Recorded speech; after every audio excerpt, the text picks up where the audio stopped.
Every single person in chat is cute. Instant karma. Yeah.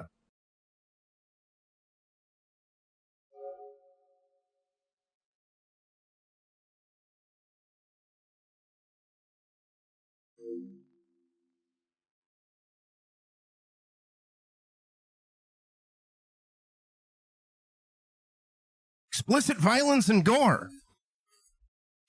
So we streamed through, we went through about the first half of Code Veronica yesterday. We're going to go through the second half today, and then we'll raid out so I can work on the thing, because it's long overdue.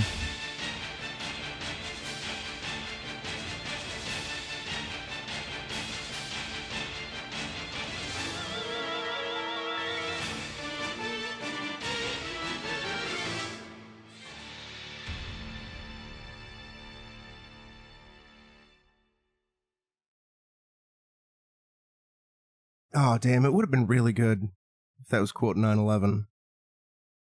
9011, but we're in the 9100s. Resident Evil.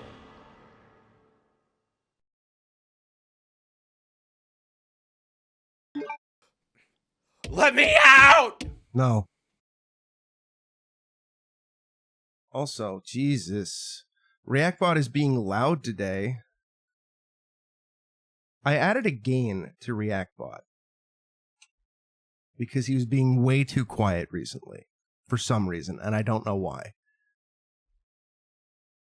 And now he's all of a sudden being too loud. That was not Pog. I've seen Let Me Out a couple times. It's great.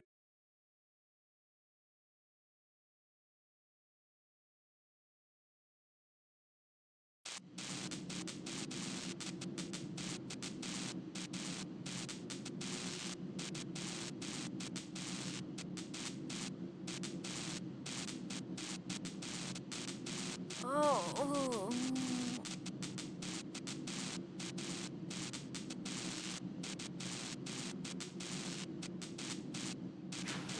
Hey, wake up, Steve. Oh.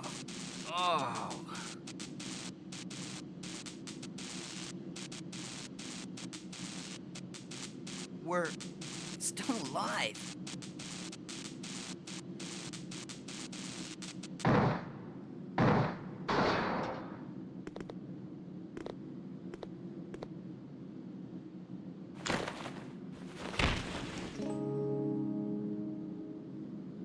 Get your hands off her, you fucking stinky Melvin. Not funny. Didn't laugh. Thanks.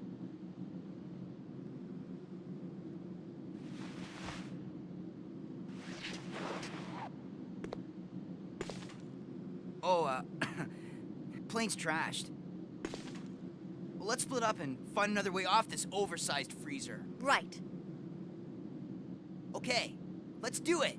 I wish.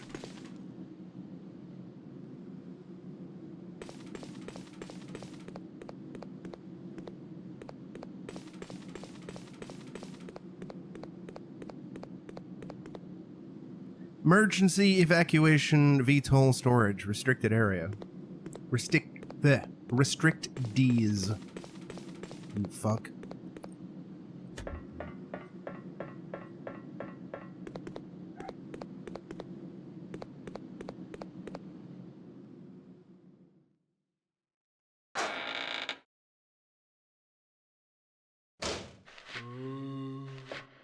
Who's moaning?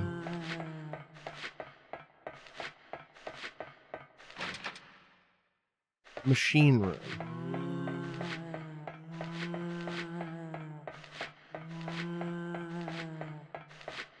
These are the sounds Greedy makes when she's looking for cummies. NPC behavior. Hey, fuck you.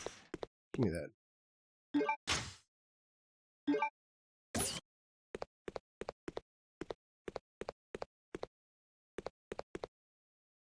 A metal shop machine with a diamond cutting edge.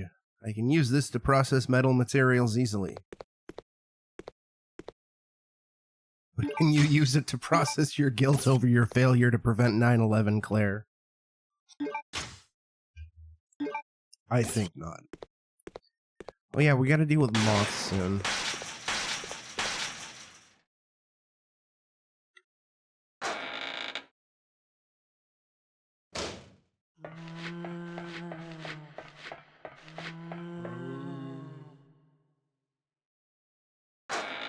Oh good, I'm glad it got you.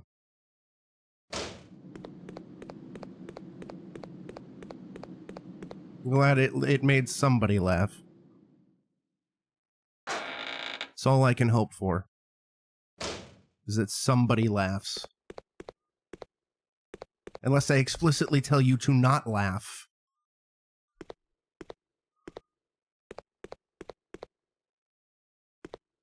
Hold on. Hold on. Just realized something. Something wrong. Where is it? Oh yeah. Oh yeah.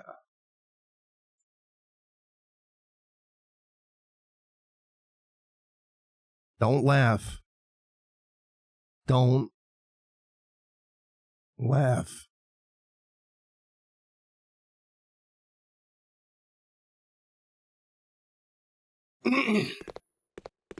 Excuse me.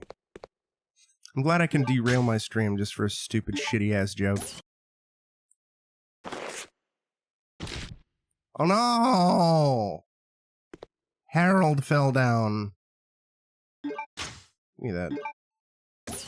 No, I'm never gonna use it. I need a storage box. Oh no! Oh hey, there's ammo over here. I forgot that you couldn't aim down with the infinite rocket launcher, Greedy. It was very silly.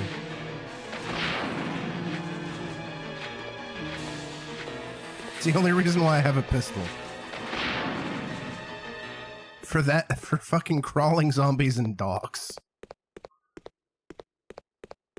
Yeah, I'm just getting sick of your shit.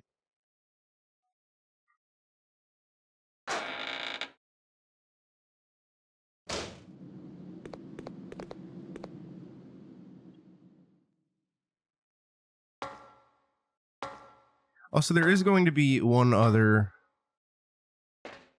minor detour in Resident Evil Legacy. A bit of a new release hotness. Since Skin Freak is coming out on Thursday. And I should have it from previously backing Puppet Combo.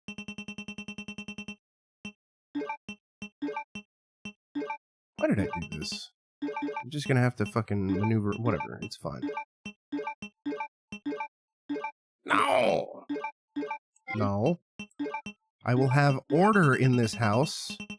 God damn it.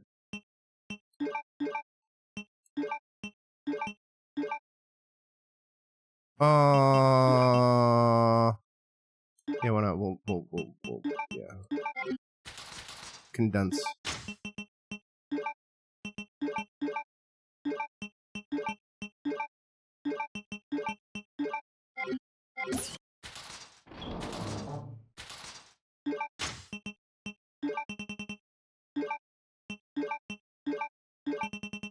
Beautiful. Beautiful.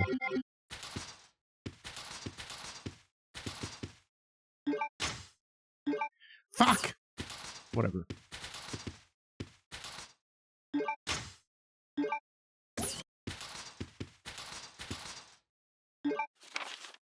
Alexander's memo. Hope they don't creep down my chimney. Oh, they will.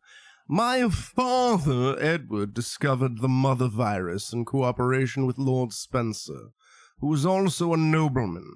They studied it for the purpose of military use. Eventually, their study took shape. They named a variation of the mother virus the T virus, To camouflage their research, they established Umbrella Chemical Inc. I majored in biogenics and have been involved in a top-secret project supporting my father's research. However, my research went through a difficult phase, and my father died in the middle of that project. We are now at a major disadvantage against other researchers, as there is great complication in the field, or complication, great competition in the field of T-virus research. I have disgraced the honor of the name of the Ashford family that our great ancestor, Veronica, established. If nothing is done, Umbrella will be taken over by Spencer. I must expedite the project to its fullest without being detected by Spencer or my children who are boning in the background. After much thought, I decided to establish a large-scale advanced research facility. It will be located in the transport terminal that I created by using the abandoned mine in Antarctica. In the Antarctic, rather. Within the facility, I will have a room built. It will be similar to the design of my mansion, the legacy of the late Trevor. I will be able to cherish my sweet memories there. For security purposes, this confidential project will be given a code name. It is the name of the beautiful ancestor of the Ashford family, Veronica, whom I wish to revive so badly because I also probably partake in incest. I am confident that the result of my research will be as glorious as her name, and that that honor will be restored to the Ashford family once again via Barbarian. Greedy, is Code Veronica the Barbarian of Resident Evil games? Or would that be Denim?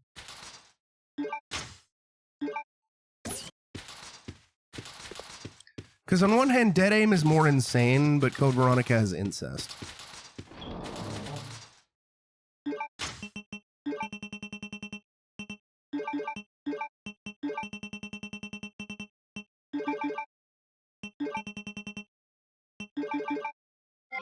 There we go.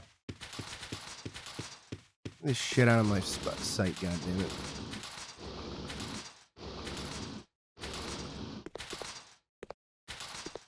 Hey, get out of there!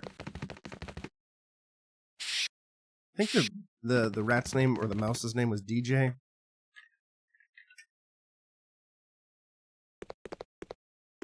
I don't remember.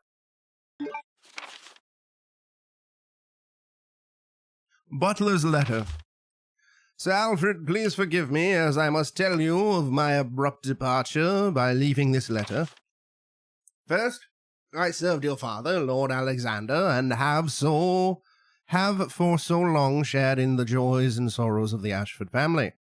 Lord Alexander disappeared unexpectedly 15 years ago, and then an accident during an experiment took the life of our dear Alexia. You were forced to become the master of the family at a very young age, and nearly lost your sanity from the sorrow of having lost your family members at once. There was nothing I could do, and I felt powerless. I first thought that I should kill myself to apologize, because that's a totally rational thing for me to do. I then realized that it would be an insult to our dear Lord Alexander and Alexia in the other world. Scott Harmon, Butler, Ashford family. Oh, okay. There's a switch. Yes. No electricity! What, the prom's tomorrow?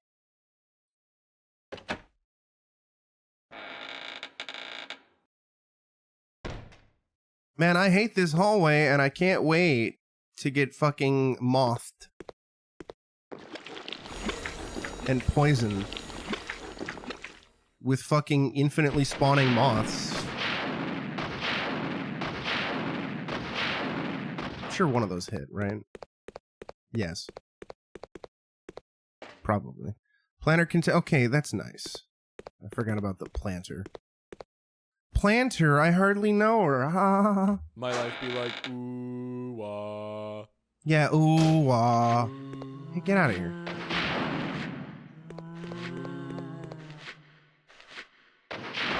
Go away. No. Any more zombiesies? Any more zombozos? No? Alright, good. Oh, good.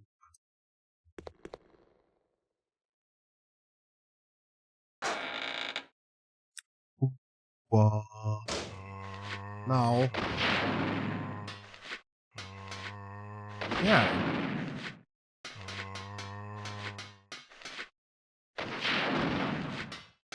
Look at that. We have big plans for the mining room key. No. The fuck?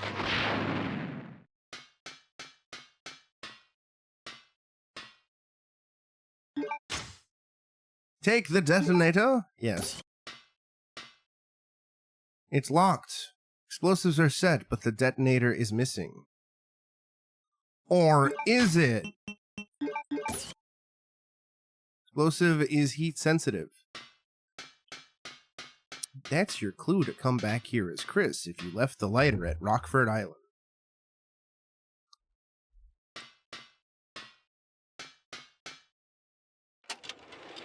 Oh, good. We have the AK-47. Give me that shit. Nothing left.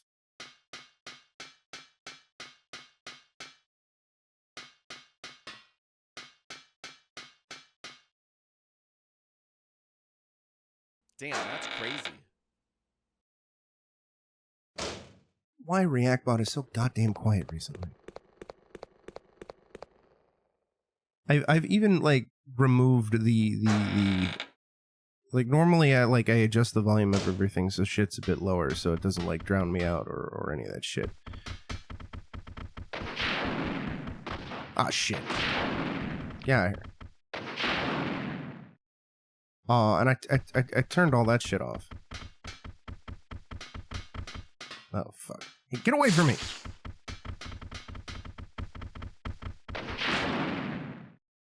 This splash damage works for the big, stinky, fucking, gross, awful, heinous, evil spiders. Something else here. Oh, good.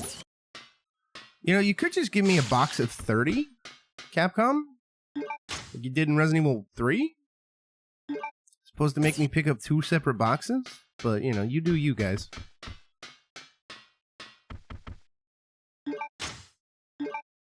A blue herb. A green herb. Oh good, we're full up on loot. I think I need... This is a normal item, not a file, yes? Shit. Well, I'm not gonna be a fucking goddamn stinky stupid moron and mix a green herb with a blue herb. Are you kidding me? Really makes you think, huh? Yeah.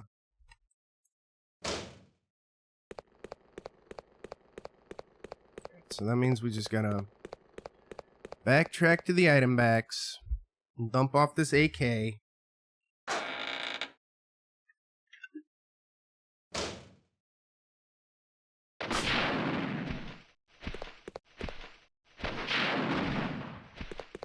Get away from me!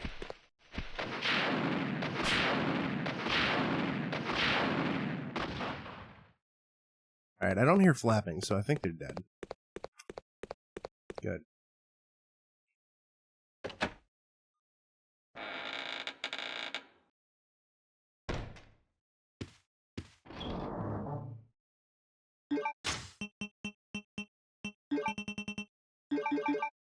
This game really went all in on bowgun. It's wild. And then I always get the bowgun in this game and Resident Evil 2 confused.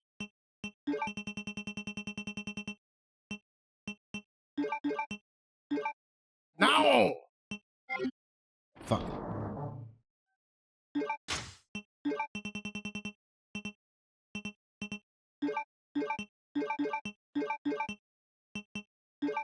That's fine. 400 pistol bullets, though. Jesus Christ.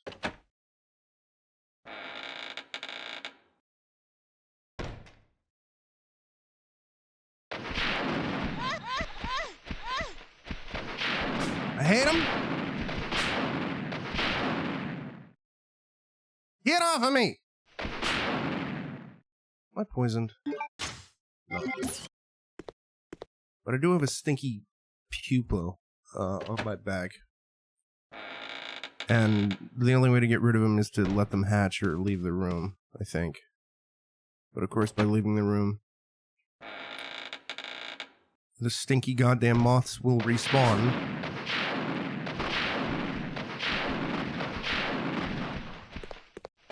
This hallway is the bane of my existence.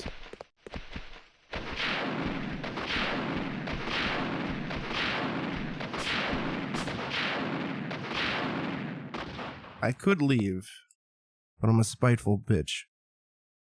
Bro has receipts. Alright, time to go back into that awful, awful, terrible, evil, fucking, vile spider room. To get the one goddamn item. The bow room! Greedy loves bow rooms. That's why they call her Bow Room Greedy. Why don't you spit at me? What did I McFucking say?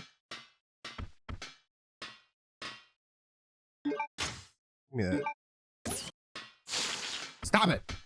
If I could blow you up, I would.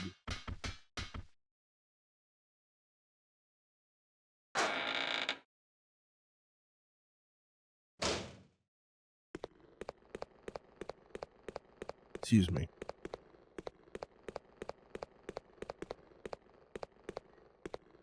There's a notice. Anti-BOW gas, handle with care.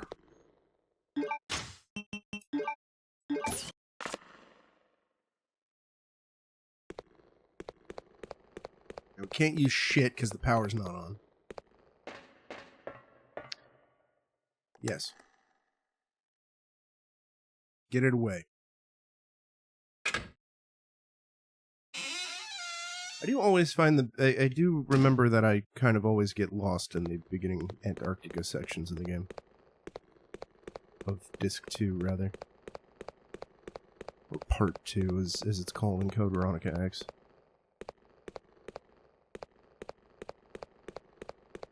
It's not terribly big.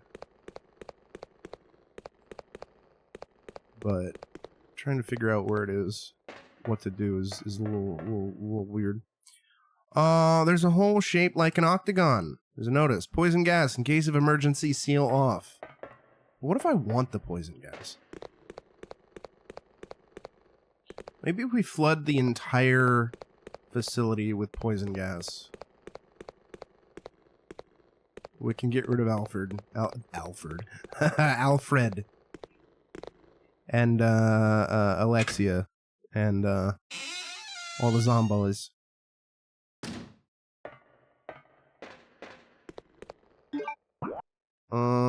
We're here.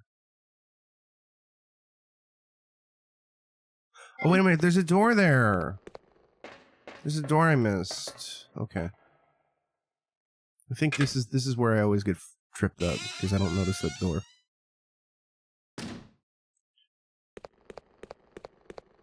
Tee-hee-hee. Yeah, this is where the power is.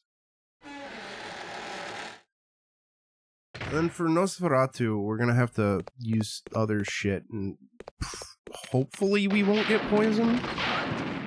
But I doubt it. I usually wind up always getting poisoned with Nosferatu.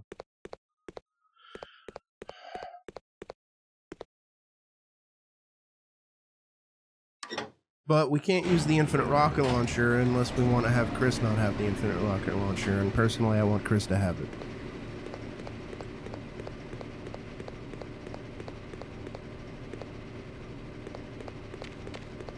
Hey! What the fuck? Get off of me! Bad dog! That's it. Give me that. Whatever it is, I want it.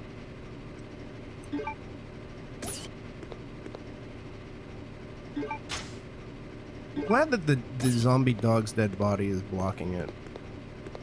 It's cool. No. Excuse me, I'm picking up an herb. Don't bite me. I'll give you a bone. Get away from me.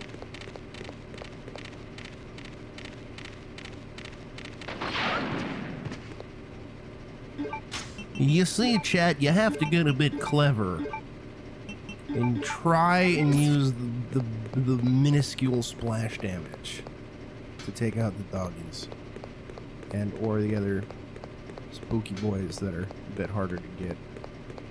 I think we got everything in this room, so I think we can leave.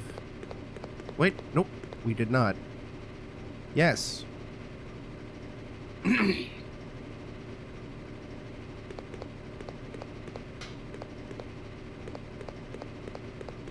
Oh, there's more green herbs. Remaster Dead Aim, you cowards. But yes, also remake Code Veronica, if you're going to continue down this remake train. Don't skip to 5.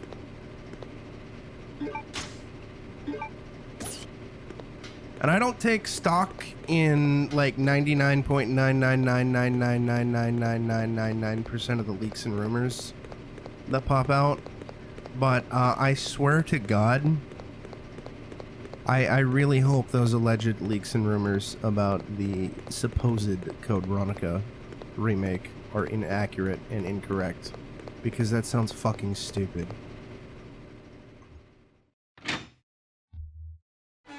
Something nobody wants or asked for, except for Bellens. Although, hypothetically, Grady, if there is a Code Veronica remake, we might see it in 2027.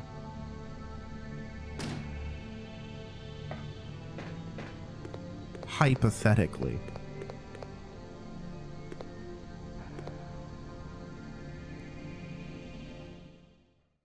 Well, the reason why I say hypothetically we might see it in 2027 is Capcom seemingly likes this idea of doing yearly Resident Evil releases, at least when they can, at least when they have their production cycles in sync. Or at least semi-yearly. You know, for example, we had, or at least close to yearly. What do you mean there's no power? So we had Resident Evil 2 in 2019, and then we had Resident Evil 3 in 2020. When did Village come out? I think it was 2022. No, Village was 2021. So we had Resident Evil Village in 2021. And then we had Shadows of Rose. Yeah, I mean, there's been rumors about that as well. But there's also been rumblings that they're not that stupid and they're doing Code Veronica and Zero first, but we'll see. Anyways, we had Village in 2021, Shadows of Rose in 2022. We had Resident Evil 4 remake in 2023. We had Separate Ways also in 2023. And then we had nothing for 2024. Surprisingly enough. Or 2025. And we're getting Requiem in 6th. So I would assume that the next Resident Evil project, based off of Capcom's preference, would be 2027. They do. But there's also been greedy because the internet is the internet, and also because people are stupid, and also because ghouls are ghouls and execs are zeros and whatever. There's been also rumblings that they're going to remake Resident Evil 1 again, but in this style. Here's the thing, Greedy. I'm partly with you on that. My main issue is that there is a discrepancy between her portrayal in Resident Evil 0 and Resident Evil Remake, and I think there should have been better coordination in order to have a consistent character arc, because it doesn't make sense that she is... I also kind of don't want them to remake 1 again either. Like, on one hand, it would be neat to see it in the style of 2-make and 3-make and whatever, but Resident Evil 1 Remake is the best goddamn Resident Evil game of all time. I will die on that fucking hill. It doesn't need a fucking another remake. And just remaking it further would be very, very silly, I think. Anyways. So, so long as she has a consistent personality between 0 and 1, That's all I want. But it does genuinely feel that in a lot of instances, there's minimal communication between Resident Evil teams. Because Capcom for sure uses multiple Resident Evil teams. Multiple dev teams making stuff. Like, one of my bigger bits of confusion with Code Veronica, for example, is that in Resident Evil 3, they did the, hey, you no longer have to press a button to climb up a flight of stairs. And then in Code Veronica, it's like, LOL, it plays like Resident Evil 2. I was like, that's a little silly, right? Similarly, I was hoping that since they were remaking Resident Evil 2 and Resident Evil 3, that there would be better connectivity, connective tissue between the two. But there isn't. It's a really shitty argument because of the fact that she doesn't seem traumatized or exhausted. I mean, maybe exhausted after the events of Zero, but she doesn't seem traumatized by the events of Zero in the slightest.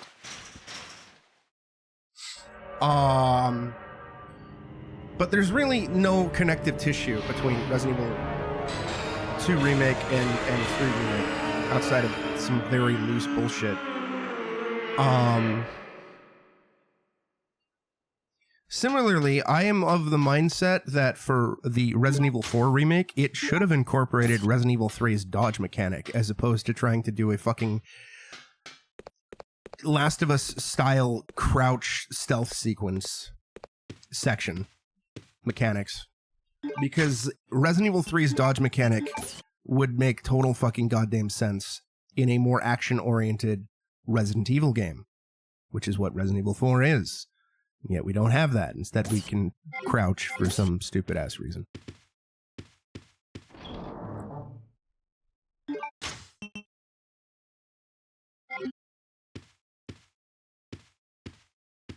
Yeah, Rebecca's kind of a badass in Zero, and she is basically she is exactly as she is in Resident Evil 1. Like, ye old Resident Evil 1. Oh, for fuck's sake. Whatever, I'll take the caution, I don't give a shit. So it's very bizarre. And I wish there was more connective tissue. Either you have her super out of her element and very much a rookie, who is kind of like a sniveling baby in across both 0 or 1, or you have her at least somewhat competent in Resident Evil 1. And that's kind of my big issue, is I want there to be a connective tissue with Rebecca's personality and character development and everything like that. And Capcom seemingly is just like, you know what, we're just going to let our teams do whatever the fuck they want and have no communication with each other, so there's no real coordination or anything like that, which is very bizarre. It's very bizarre.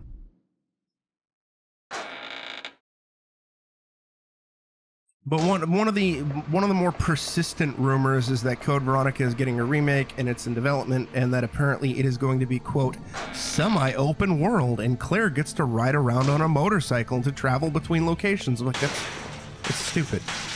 Why would Code Veronica be semi-open world? Why would you need a motorcycle to travel between environments? Why would any of that... How could any of that improve Code Veronica? It wouldn't. That would just bloat it. That would just be really, really, really stupid.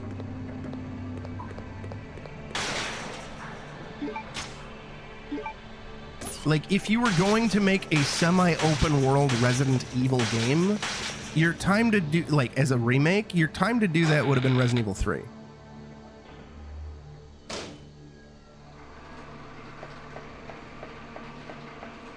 Yeah, I don't mind baby Rebecca. I just want there to be some consistency between 0 Rebecca and 1 Rebecca.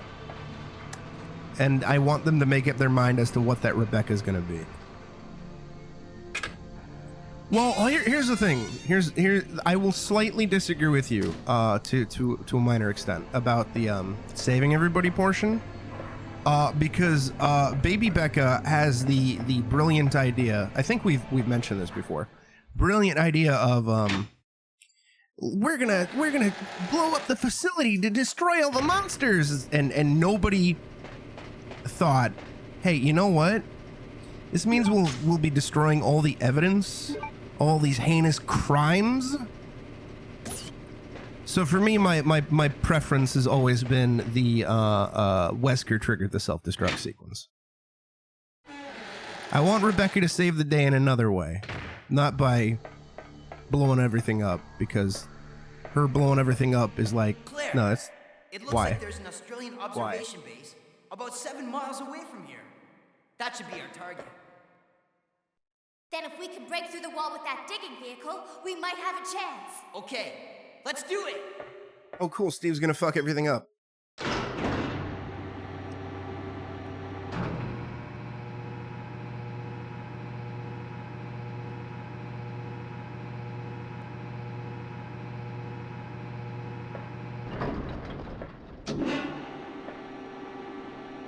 Oh.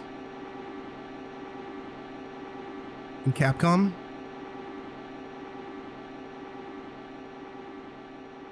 Capcom? If you remake Zero, add online co-op. No! It's toxic gas!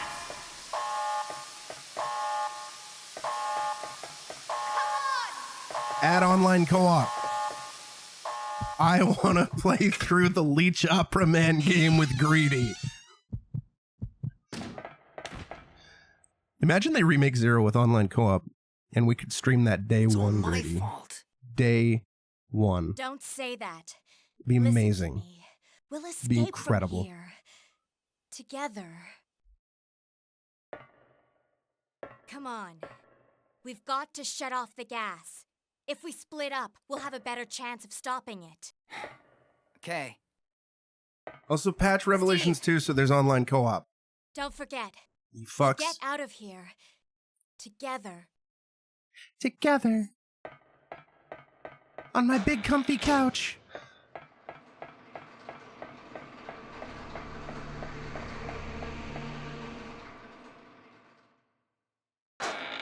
But yeah, just have some consistency with Rebecca. Please.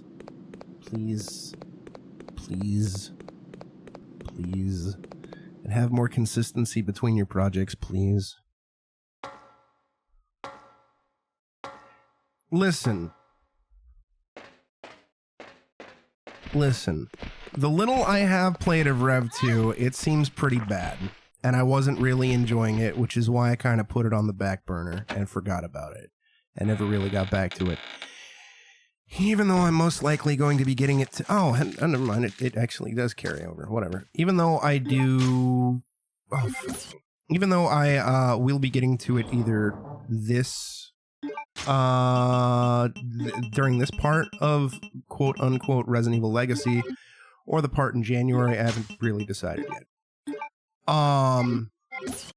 Either way, Resident Evil Revelations 2 having local co-op only was a really, really, really, really stupid decision.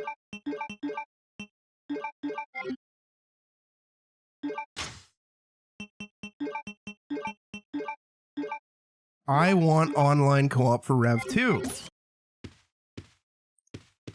Now, granted, I would also just generally prefer it if Capcom were to kind of stop remaking every single Resident Evil game, or if at least they would do it in a more sensible manner. Like, again, I'm still of the mentality that I think Resident Evil 4 remake should have been remade in the style of 7 and Village to make it have a distinct feel and a distinct a look and vibe from the original 4. Oh, I know, but it's still, I think they kind of shot themselves in the foot to a pretty big degree by making it local co-op only. I know that the secondary co-op character is basically, I'm gonna flashlight for you, which is the dumbest shit. I'm sure they were like, well, we want to make it scary, but we don't, co-op would make it less scary. And it's like, yeah, you know, co-op does make it less scary. But also your attempts at horror, in my opinion, in Rev 1 and Rev 2 were laughable. Although Rev 1 had some really cool monster designs because they were like all based off of deep sea fishies. and, you know, the deep sea fishies genuinely look like nightmare fuel. Yeah, I mean, there are workarounds to play it online, Greedy. Like, you can, like, on PlayStation, you can use share play, for example. And it's really unstable, and it's not great. And you can also do it with Parsec. But, like, these are kind of like Band-Aid fixes, workarounds, unofficial, and they're unstable, and they're not great.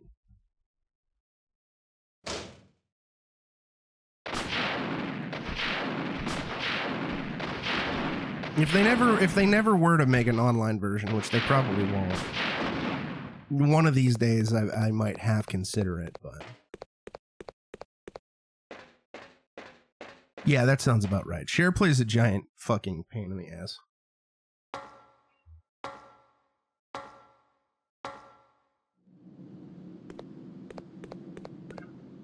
Koss and I were having a similar thing when we were doing SharePlay on.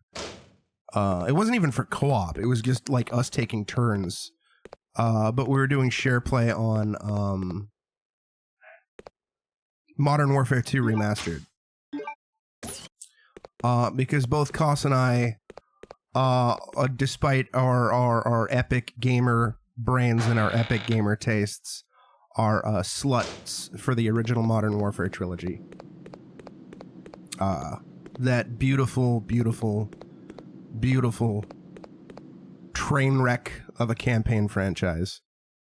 It's wonderful. It gets so delightfully stupid. It's wonderful.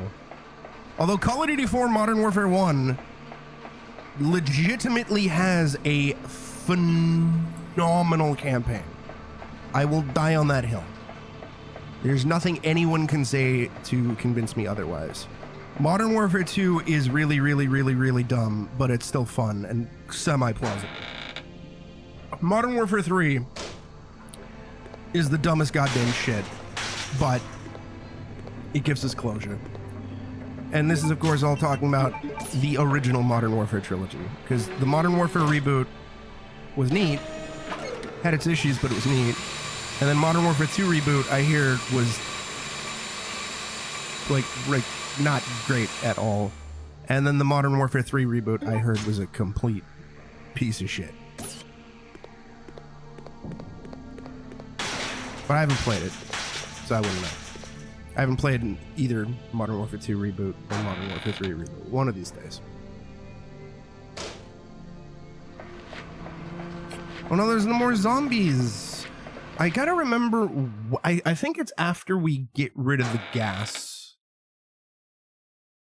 I think it's after we get rid of the gas is when we go to fight Nosferatu. So I gotta remember to dump the rocket launcher and stock Claire up on a bunch of bullshit so we can hopefully beat Nosferatu without getting poisoned to make the playthrough. Yeah, that's cool. I'm getting fucking poisoned the minute I walk downstairs. I fucking hate this room, dude.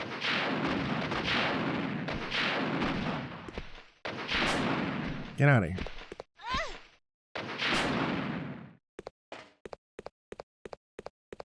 Goddamn respawning moths.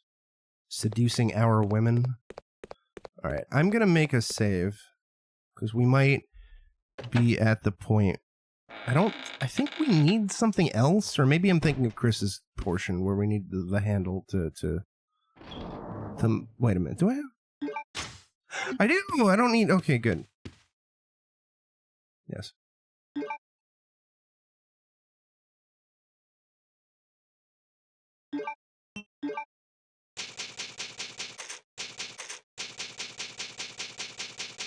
But Greedy, the rifle. We're about to get the rifle, and the rifle, dude. The rifle is so fucking OP. Like, the rifle, it's so OP, Greedy. Do you know how OP the rifle is? Because the rifle is so OP. It's so fucking OP.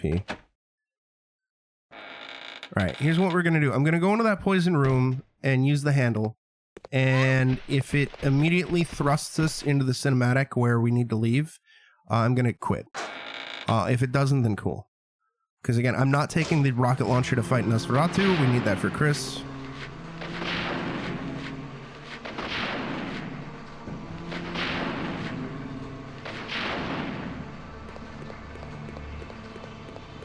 Make all his bullshit easier. Wait a minute, it was over here. This one's for poison gas.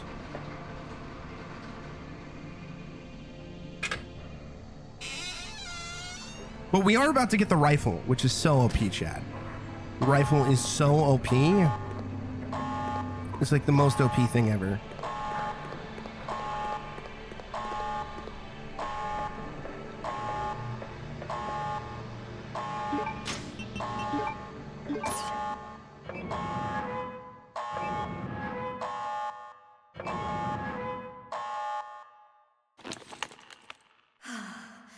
We're safe now.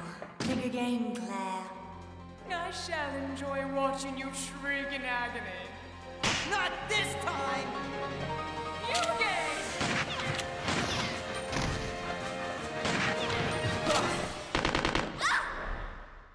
Steve really has the worst accuracy.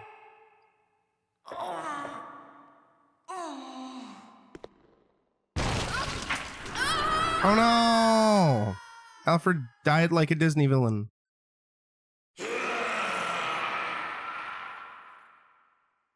What was that? Nanya? What are you, a cop?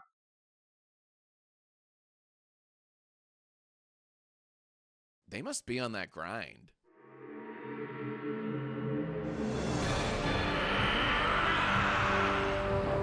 I am, though, actually. Oh no! Incest Riddler's dad.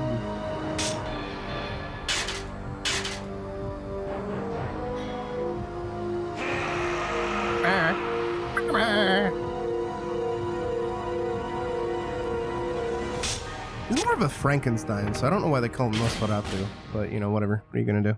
Okay. The important thing is, can I leave the room?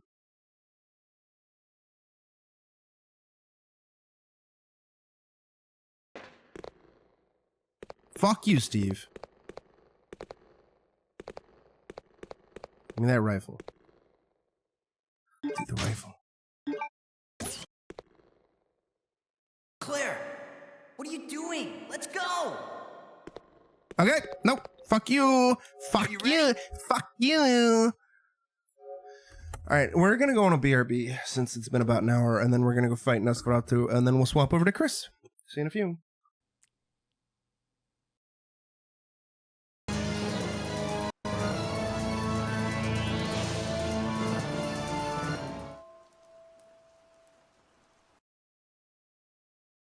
The game's audio is delayed by half a second.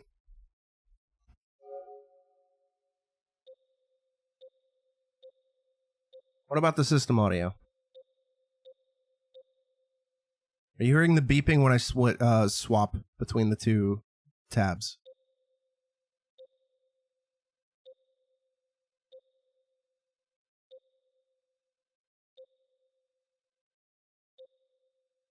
Like, is this in sync?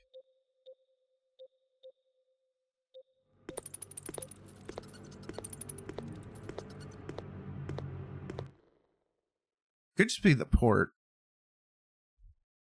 It's fine on kick, or it's delayed by half a second on kick, Gino.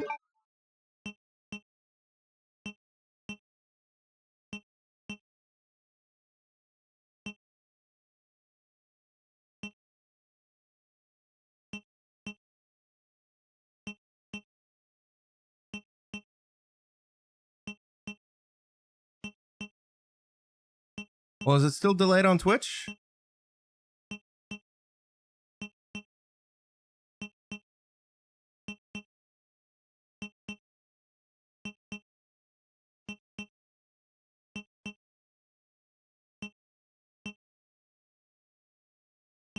Audio's, what the fuck? Why all of a sudden is it fucking doing this shit? Hold on. I'm just gonna close Elgato completely. Reopen Elgato.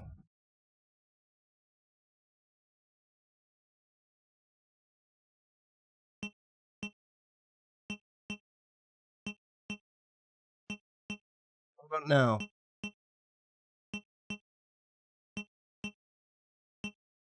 Alright, then it was probably something with the Elgato then. Thanks, Elgato. Evil. Thank you so much. You expect the program to work fine. And then it just all of a sudden is like, lol, nah. Nah, I ain't doing that.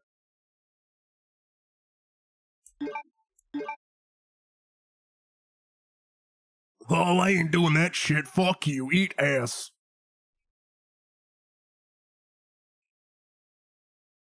Thank you. Thank you, Elgato. Okay. So now that we know that we have the stinky fucking awful goddamn Nosferatu fight.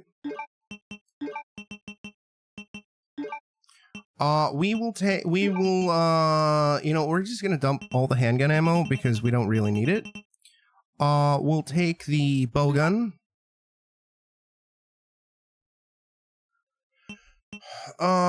We'll keep the pistol because Chris is gonna get his own pistol.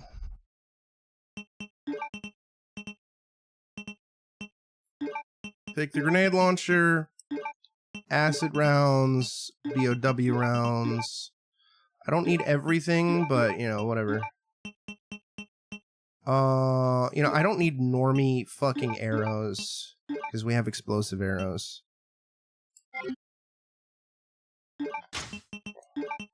Combine. Now, if we get poisoned, I'm not going to bother with resetting, because this fight is ass. This fight is ass. But I am going to take 2 full heals, just in case I do get some stinky damage. Yeah, I hate audio devices. It's great. Alright, this should do. This should be fine.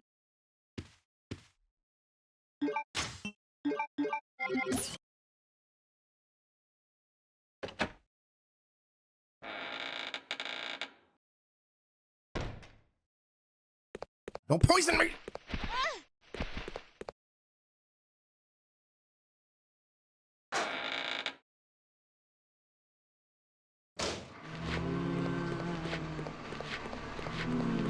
Yeah, there's also that famous Wendigoon Twitter post about how his printer stopped working. And then about a month later, he figured out what the problem was, and it was because the quote, the credit card they had on file for the printer was expired. So they just shut off his printer. Because apparently printers now require a subscription for a service, or at least some do.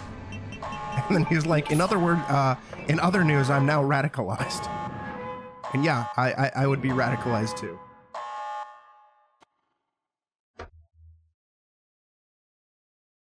Because that is the most stupid, heinous, ghoulish, stupid ass shit. It's kind of like having a subscription service for your fucking car to enable heated seatings or other basic ass car features.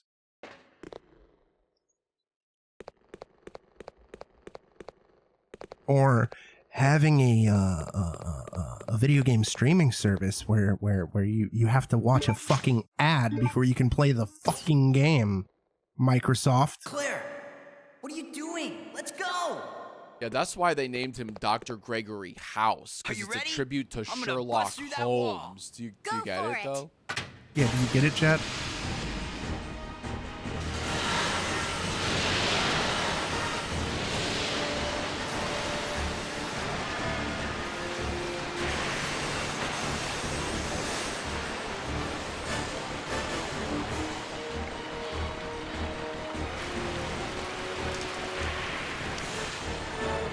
Yes, they do.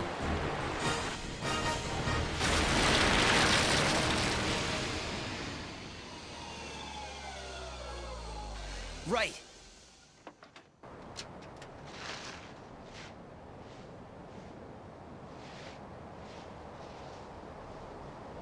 Claire, maybe we can escape through there.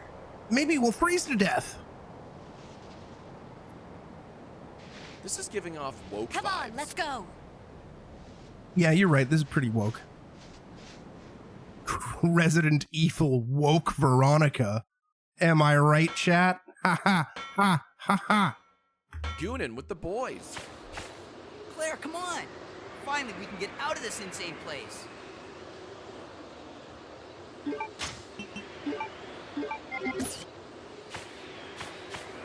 Boy, I can't wait to fight this boss that has a one-hit kill Okay, attack. let's go. Well, not really a one-hit kill attack, but it can kill you in one hit. Scared? What, are you scared? Shut the fuck up, Steve.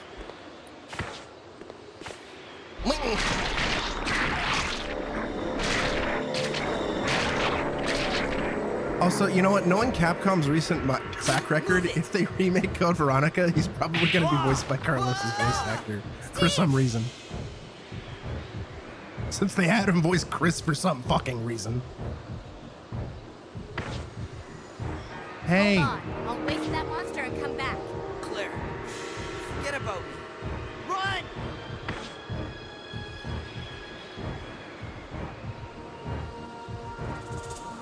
Uh-oh. Hey, get away from me.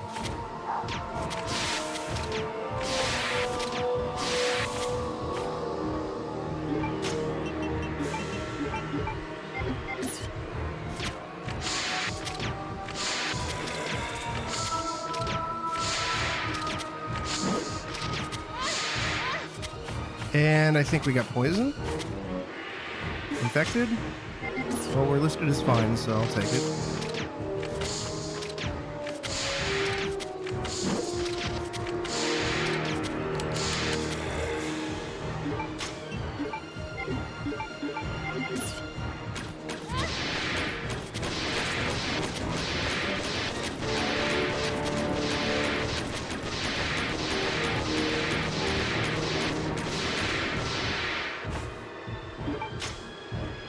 We did get hit with the spray, but it doesn't show poison or infected, so that's cool.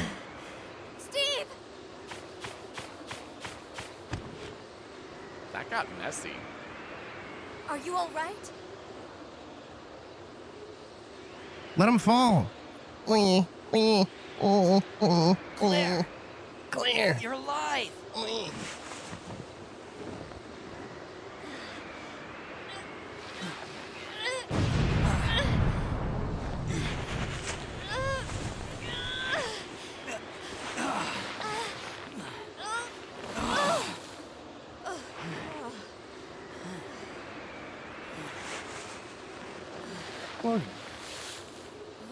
What the hell is this? I'm sorry. I'm sorry. Don't worry about it. Let's go.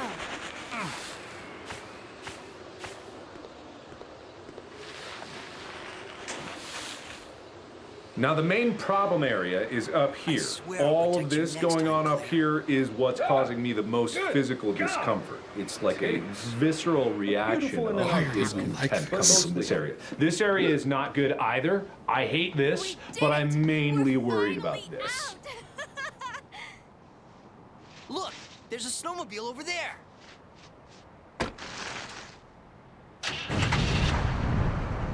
Perfect! We'll be able to ride right over to the Australian Think of his base with biddies. this. Yeah, Australian let's go. base.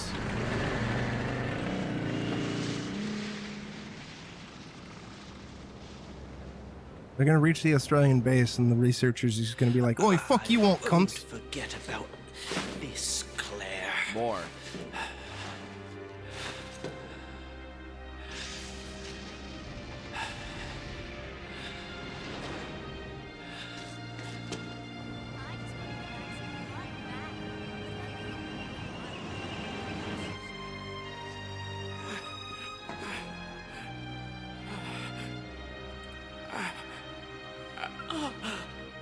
Alexia.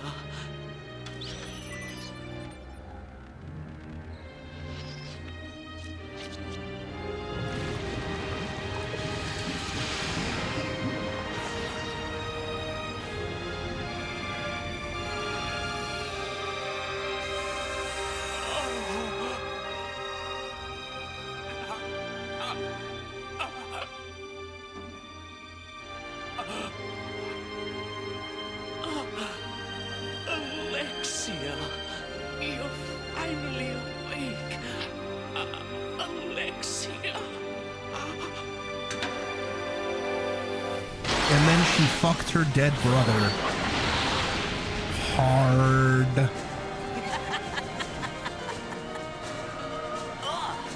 What is that?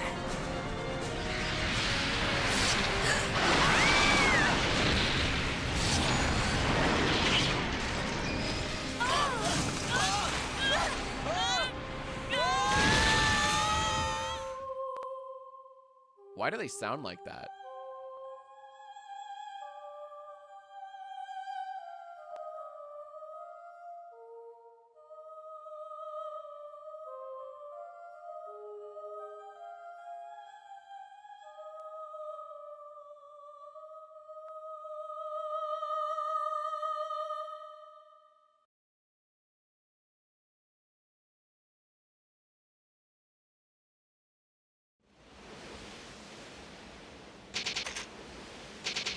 In the meantime, on an isolated island, yeah, I'm in agreement, Chris Redfield. It entirely depends on what sort of game that you're making. Me by Leon has brought me here.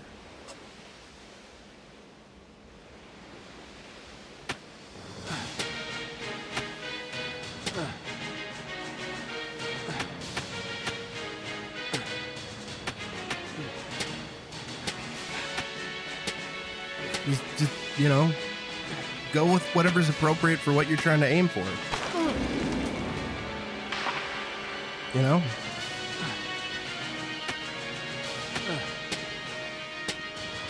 What is the game that you're going to make? What is the most appropriate rendition?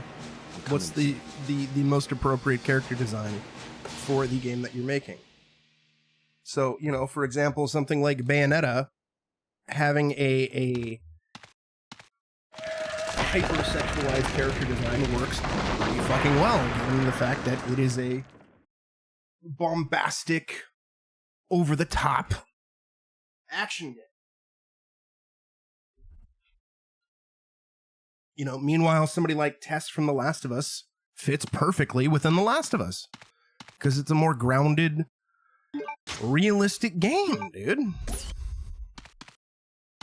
I didn't expect to find another living person left on this island. Who are you? I came here looking for a certain girl. A girl? Have you seen anyone named Claire Redfield? Did you just say Claire? You know. Same with don't you? Don't outfits worry too. about her. I helped her escape. Several planes took off from this island not long ago. While I can't say for certain, she was probably on one. Exactly. I see. Exactly. I guess my sister owes you. Thanks for helping. Everyone's gone. There's this endless The only other person left. this endless cycle of Follow your arguing sister and and get fighting off over this character designs I just find to be exhausting and stupid. If you don't like hypersexualized characters, then just don't play a game with a hypersexualized character in it and move on. If you want characters who are more conventionally attractive and are hypersexualized, that's fine too. Then just play those games and don't play the others. This endless parade of shitting on I must save him character designs because of whether or not they are sexualized or not is just really stupid and dumb, and I hate it. And it's stupid and it's dumb and it's just exhausting and I hate it and it's stupid and it's dumb. That's how I see it anyway. Oh. And the quest from the shit that a bunch of idiots do, where they will go out of their way to Photoshop a non-sexualized character into being a sexualized character and being like, oh, this is so much better of a character design. It's like, no, this looks like shit. Because you've just taken a character design and just arbitrarily made it sexualized without really putting any thought or rhyme or reason. You just gave it bigger tits or whatever and a Barbie doll face. Not everybody needs to be that. Like, if I'm playing Ghost of Yotei, I don't necessarily need my character to be fucking hypersexualized or not. I have no issue with hypersexualized characters either. It just all depends on the type of game that you're making. It all depends on the type of story that you're telling. And whether it fits and whether it's appropriate. Same thing with costumes. I kind of have this general rule of with costumes where I want to see more unlockable costumes. And for me, I want the costumes to be either stylish, silly, or sexy. One of those three or some combination of the three. And you don't necessarily have to have sexy costumes and everything, but you can have sexy costumes, but you don't need to. It just depends on if it's appropriate and it fits with the vibe and it fits with everything in the game. Silly costumes, on the other hand, can be like perfect for every fucking thing. And stylish also. But sexy costumes, it entirely just depends on what type of game you're making. Emu says, I really like 100% of any game. I can talk shit about almost every game I like. Sometimes more than games I don't like. Yeah, exactly. That's part of the adult way to look at media. Like, I love Resident Evil Remake. It's my favorite survival horror game of all time, and I could properly criticize it and be like, yeah, you know, it could have done this better, it could have done that better, it could have done X, it could have done Y, it could have done blah, blah, blah.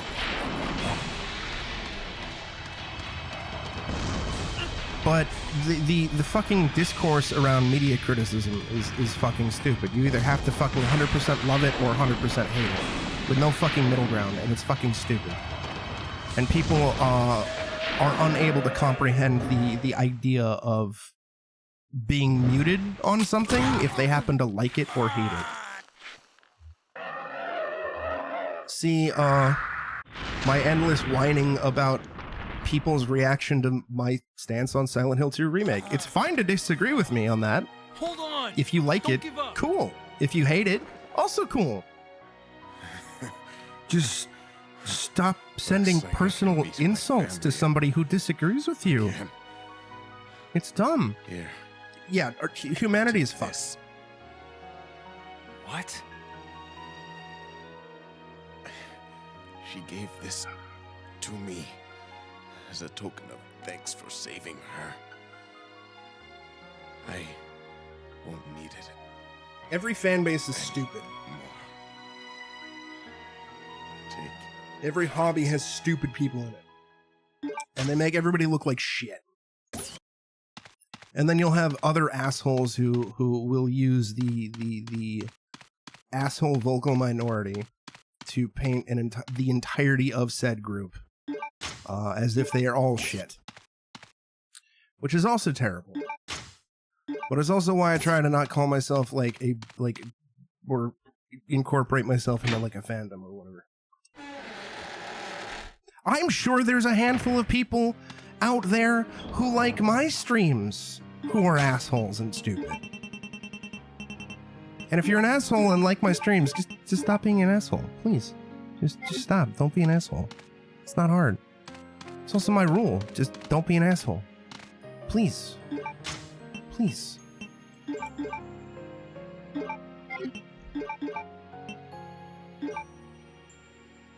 Yes, that is also true. A critique on a topic versus an attack on somebody.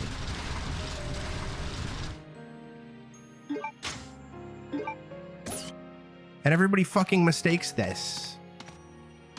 You don't like Silent Hill 2, the remake? Therefore, you're telling me that I am a dogshit human being who needs to be thrown on an island and secluded away from everyone I've known and loved. Therefore, I hate you and I hope you get space cancer. Or, you know. Oh, you like the Silent Hill 2 remake? Therefore, you hate me as a human being and I want you to get space cancer. Me. Yeah, it's also fine to uncritically enjoy media as well. I just want people to stop being assholes to each other over the stupidest goddamn shit. We live in a fucking goddamn hell world where fucking we have corpo ghouls ruining everything and fucking making everything fucking miserable for fucking everyone. And then we have a bunch of fucking petulant, whiny, goddamn idiot morons who perpetually try to fucking make everything miserable for goddamn everybody. Just don't be an asshole.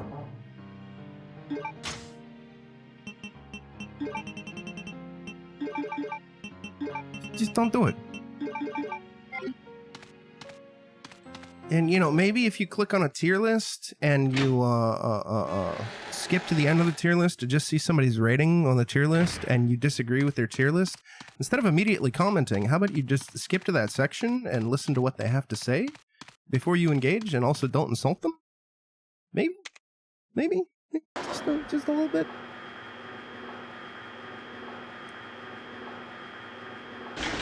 Fucking donkeys.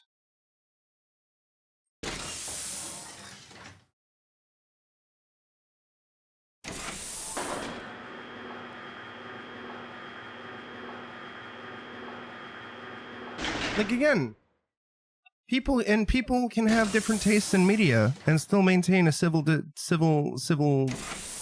discussion about it, and also be friends with each other. As I've pointed out numerous times, I like Assault on Precinct 13. Emu thinks it's boring as shit and doesn't like it. And we're both able to acknowledge, hey, it's cool that the other person likes it or dislikes it, but we're not really insulting each other for a difference of opinion either.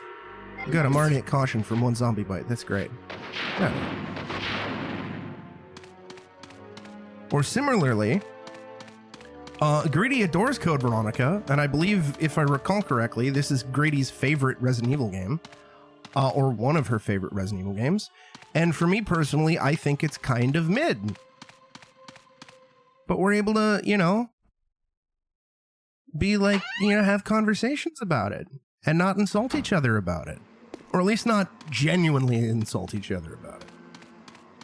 Because there's a difference between playful ribbing that friends do, or people who know each other do, versus actual awful vitriolic hatred.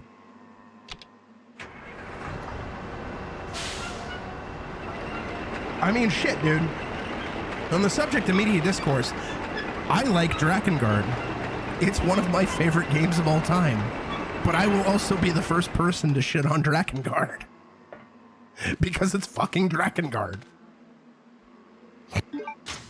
I like the Ring Terrors realm. But I will also be the first person to shit on the Ring Terrors realm.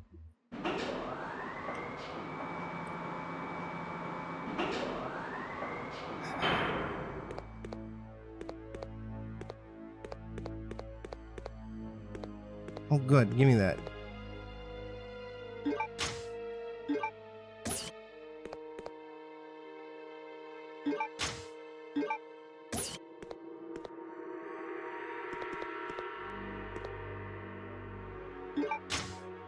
Yeah, and it's okay that this is your favorite and it's not mine.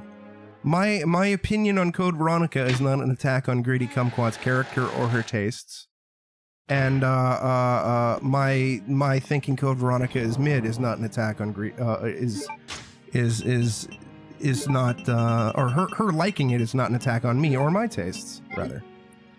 It's almost as if we're fucking adults and we can have differences of opinions. And we're friends.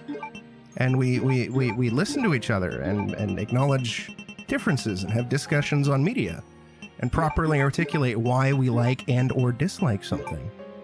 Oh my God. Lord have mercy.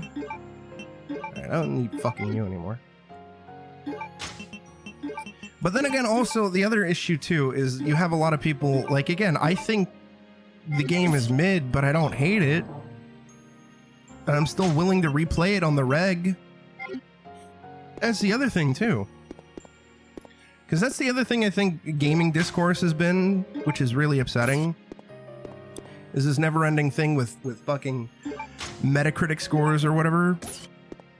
Where you got people who just assume, like, everything that is below a 9 means you hate it.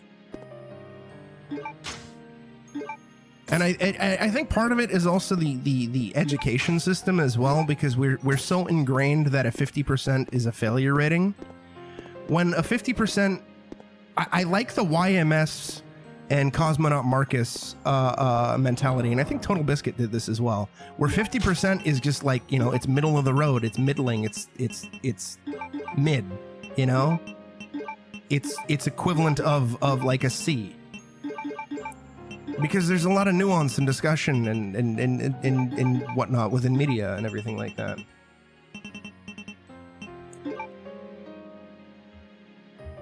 Oh, I know. I classify you giving me shit about Code Veronica, Greedy, as playful ribbing.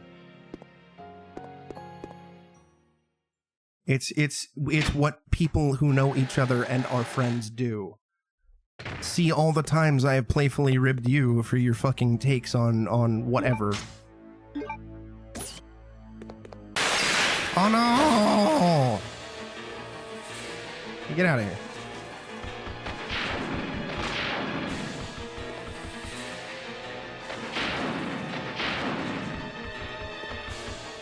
Lay off the keyboard. Hey, don't spit at me. You poisoned me, didn't you? You son of a bitch! You motherfucker!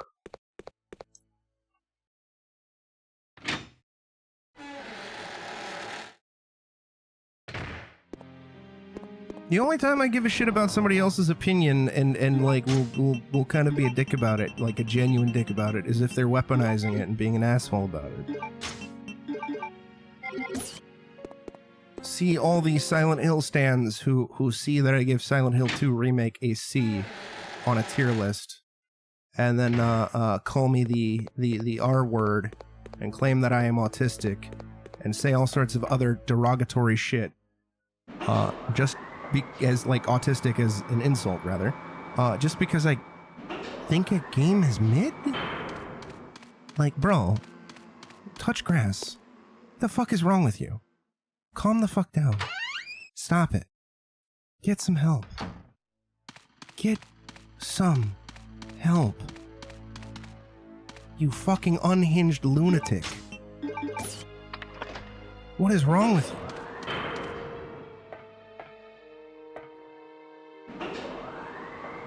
Then again, I also had a bunch of people do that when I gave Resident Evil 6 a D tier, Greedy. I'm like, yo, come on now. I get that Resident Evil 6 has its fans, but for fuck's sake, calm the fuck down. Yeah, that sounds about right. I have also been called some really terrible shit when I was like, yeah, difficulty can be art. Dark Souls doesn't need a difficulty option, but, you know, I understand if you want it.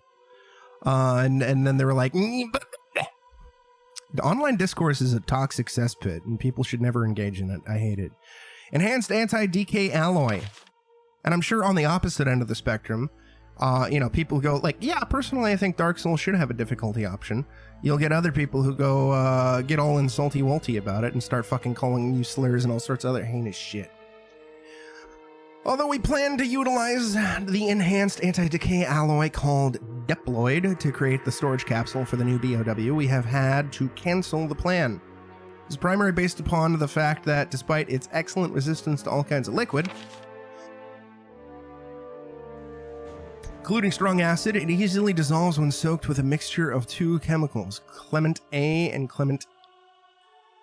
I don't know what the Greek symbol is, so I'm just going to call it Clement Cummies.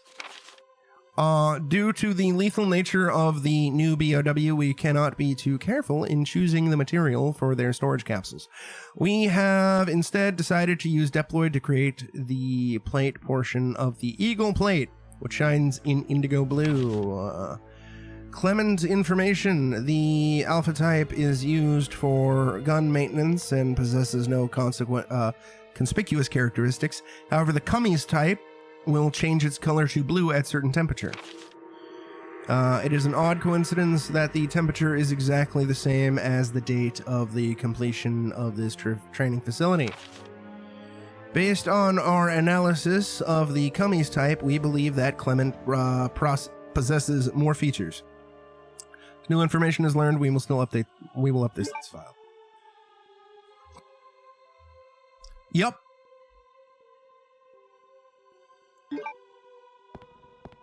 Yeah, no, I've had that as well, where people call you a Nazis and then you hate disability, people with disabilities, because that's also one of the other things that I really, really hate about this like, I am pro accessibility options. I'm an accessibility advocate. However, I am also Who is that? against thoughtless accessibility, and I think difficulty and accessibility options should be two different conversations. Because yes, having an easier game makes things more accessible, but at the end of the day, accessibility options and difficulty level are my hook. two different things. I'm sending some company to keep you entertained. And it's fine if you disagree with on that. Just stop being an asshole. Welcoming gift from me. Enjoy.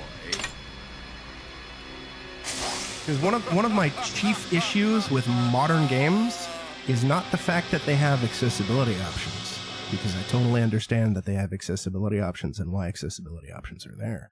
It's that they keep implementing things thoughtlessly. That's a very specific phrase that I'm using. Thoughtless. I'm not calling it lazy, because game dev is hard. Game dev is very hard. And I know, and lazy, I think, is kind of does a disservice to video game development as a whole. And I'm not even saying that there aren't instances of lazy game development. Just if I'm not involved with a project, I generally try to avoid calling something lazy. And instead, I prefer calling something thoughtless. So for example, Resident Evil Village, its accessibility option, or accessibility feature where they include hint VO during the Chris Redfield section of the game, is thoughtlessly implemented. Because it is implemented on a 30-second timer with no thought given to the sequence that is implemented in, what the player may or may not be doing in this section, or what difficulty the player may or may not be on. Hey Mason, how's it going, dude? And yes, accessibility should also not supersede artistic vision. I am fine with games being as difficult as the developer wants them to be. I can criticize a game for what I think might be unfair difficulty, because difficulty is an entirely subjective concept, among other things. But if a dev wants their game to be a specific way and they don't want to include easier difficulty options, that's fine. Similarly, if a dev wants to include difficulty options, that's fine. If From Software does not want to include difficulty options in their Souls-like games, that is fine. However, if From Software were to announce a new Souls-like tomorrow, and they include a difficulty option, I'm not going to shit all over FromSoft for doing that. Because it's their decision. If they want to do it, cool. If they don't want to do it, that's fine too.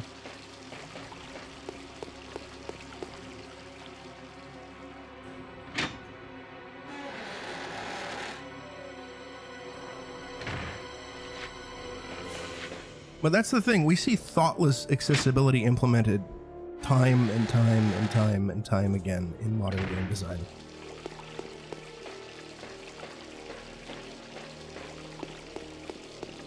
Over and over and over again, and it's just really genuinely aggravating.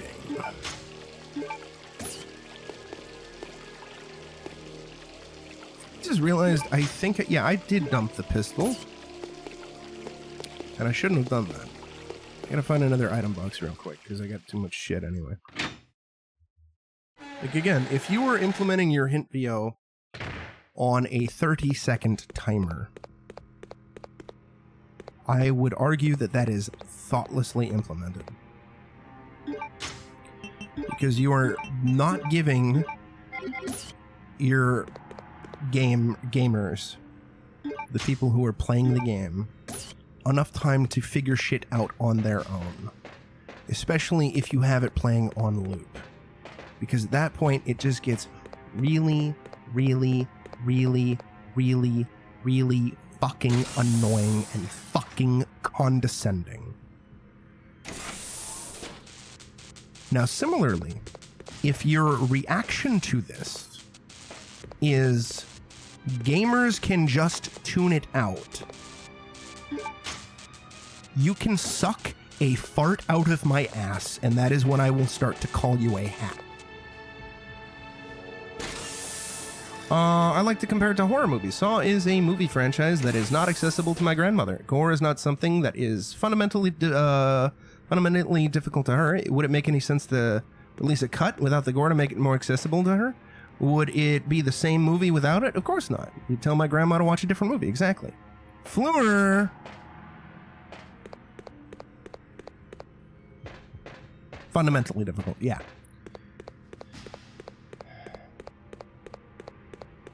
Or Twin Peaks. Twin Peaks is not accessible to people who don't like weird artistic bullshit.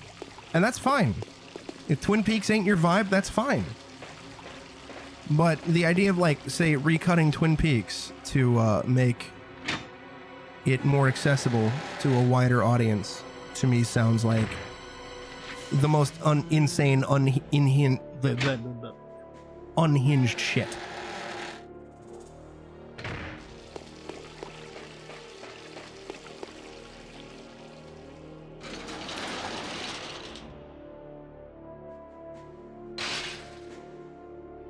Similarly, I am of the mentality that having an option to disable tutorials is an accessibility option. And there are a lot of game designers I have met who consider this a hardcore feature. It's like, no, bro, this is an accessibility option. To enable or disable tutorials, to cater the game to how you want, because some people don't want the game to hold their hand, or at least on a repeat playthrough, they don't want to be stopped every X amount of seconds with a fucking tutorial. A large part of my criticism with like modern game design with like a lot of standardized accessibility shit stems from the fact that I feel a lot of it are band-aid fixes for greater problems, because the fact that games are far too expensive to make and take way too much time, and rather than go back and redesign something to try to make conveyance easier, they slap a band-aid fix on it and call it a day, without really any regard to how it's implemented. Like, here's another example that I can provide, which this is something that tilts me to no fucking end. It's in Metal Gear Solid 5.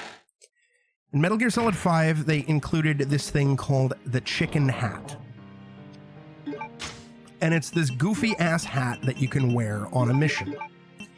And doing so means that if a guard spots you, instead of immediately triggering an alert, they will start laughing uncontrollably. So it gives you a little bit more reaction time to take out the guard in question. Right? So far, so good. There is a problem with this, and similarly, if you die in the game, right? After X amount of continues or failures, the game will ask you, hey, do you want to enable the chicken hat? Which is kind of a standardized feature. You see this all the time in modern gaming, usually with difficulty levels. Like, hey, do you want to drop the difficulty level? Right? Now, the big catch with the chicken hat is that if you enable this chicken hat, you are locked out of an S rank for the mission. So if you're using the chicken hat, you cannot get an S rank. Now, towards the end of the game, because Metal Gear Solid 5's development was kind of fucky-wucky, and they needed padding to justify it being this open world game and the fact that dev time was cut short, there's a bunch of repeat missions that unlock. And the repeat missions have various difficulty modifiers attached to them, like not being spotted or playing it on extreme difficulty. Similarly, there is a trophy in the game for beating every single mission in the game with an S rank. Now, if you're playing a mission and you get a game over 3 times in a row, the game asks you, hey, do you want to put on the chicken hat? And if you say no, that should be the end of it. It should just be like, hey, if you change your mind, you can enable it in the options menu. But the game doesn't do that. Instead, every single time you die an additional 3 times, the game asks you, hey, do you want to enable the chicken head? And when you're playing a particularly difficult mission, and you have to go through this additional fucking prompt before you can get back into the fucking mission that you are trying to S-rank, and the game is constantly asking you if you want to enable an item that would invalidate your S-rank, it's fucking annoying. This is thoughtless accessibility to a fucking T. I hate it. I hate it so fucking much. And I'm sure there will be some people out there who go, well, just get good. And my response to them is similarly, suck a fart out of my ass, you fucking idiot.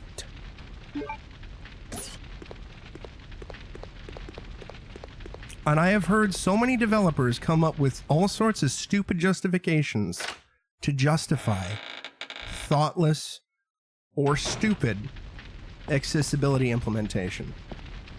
So many goddamn excuses. One of my favorites is where I worked on a game, if you know, you know, if you don't, I'm not elaborating, where it had an option to disable tutorials, but you couldn't adjust that option until you have beaten the game once. So effectively, the ability to disable tutorials is a reward for beating the game. And I bugged it up and was like, hey, this should be available from the start. And it was marked as not a bug, with the rationale being, well, what if a new or inexperienced player disables tutorials and then plays for a bit and then realizes they need tutorials, but they've forgotten how to turn them back on. One, that mentality is exceptionally condescending, and it is basically working off of this hypothetical 0.01% of gamers out there. And two, assuming that that type of gamer exists, assuming that they exist, the problem still exists in New Game Plus because they can disable tutorials.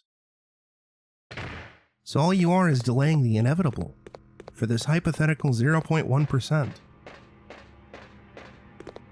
So why make the remaining 99.999% have to suffer and not have an option to disable tutorials? But that's sort of the thing that they go with all the time. It fucking frustrates me to no end. And again, I am not a get good scrub type of person. I understand why these accessibility options are present. I get why they are present. I'm an advocate for why they are present. I want more people to be able to play fucking video games. But I just want them to be implemented in a manner that's not fucking condescending.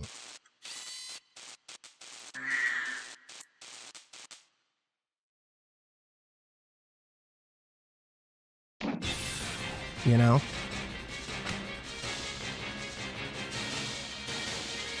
Oh, the gamer does exist. But also, yeah, exactly. It's their own fucking fault that they're that stupid. That's my sentiment. I call them a hypothetical because I would like to give the benefit of doubt that people aren't that stupid, but I know people are that stupid. But we shouldn't cater to people who are that stupid. Like, for real. Why? Why? The problem that they are trying to fix is still fucking there.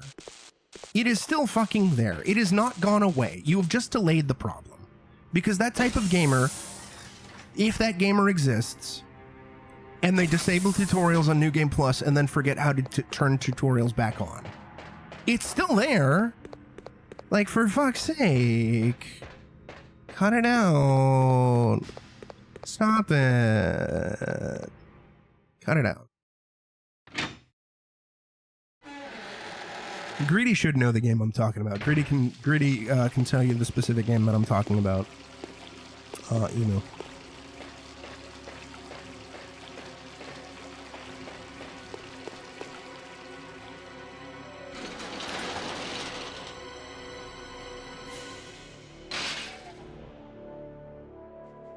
If you don't know. Well, then I'll just message it to you. I've pointed it out on stream before, but I'm not doing it again. Out of reasons.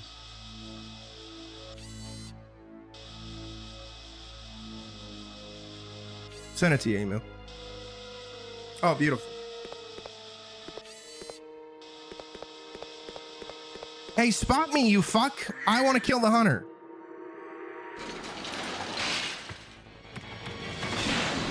Oh, fuck. I was looking the wrong way.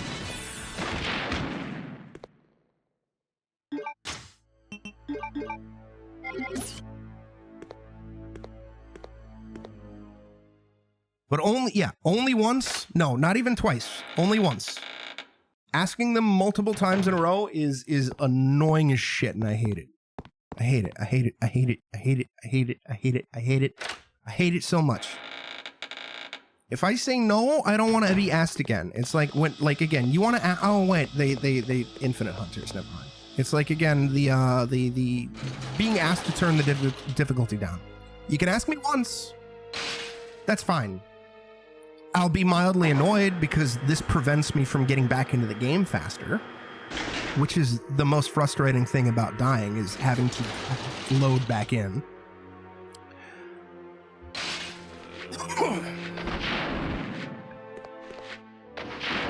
But the minute you ask me more than once, I get really pissed off. Exceptionally pissed off. Colossally pissed off. I hate it. I hate it. That's also kind of like one of my problems with the modern 2D Super Mario games is they'll be like, hey, you've died X number of times. Do you want to enable the super guide and have us beat the level for you? No. Because chances are I'm specifically dying because I'm trying to do something stupid and or getting a coin and or doing XYZ. Cut it out.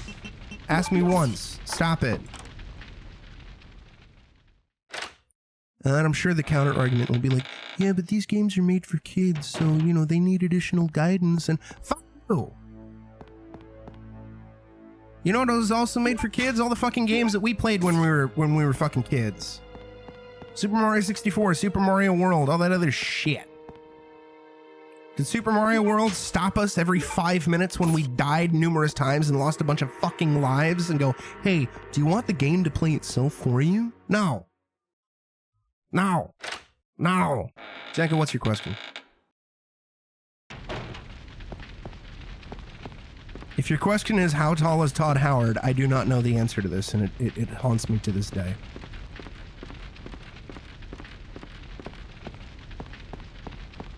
I've been wondering that myself for better part of a decade now. How tall is Todd Howard? Fuck you. Alrighty then. I think this was basement? I don't remember. This tank.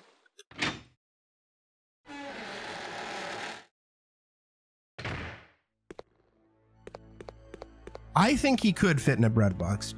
Email. I think Todd Howard is a very tiny man. I think every single video and photo we have seen of Todd Howard has been manipulated in some way to make him look taller. A library type for cinematics and to add an auto skip. I would assume it would probably be somewhat difficult, depending on the programmer, depending on who's implementing it. It's 4-1.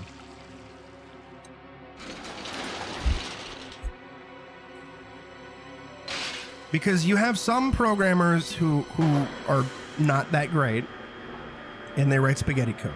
And then you have other programmers who are pretty good, and, you know, they can get the job done and implement stuff. They may struggle from time to time or whatever. And then you have the third-tier programmer. The third-tier programmer is what I like to call Space Wizard. And Space Wizards can basically do whatever the fuck they want, whenever the fuck they want. It is fucking wild.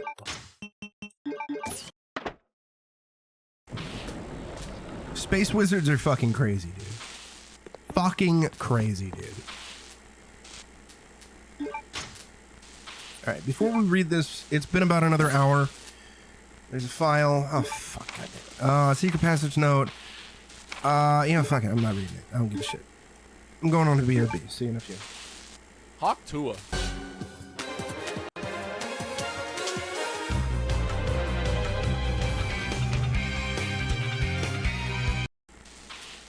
Also, Emu, I hope Gritty showed you the thing I just sent her.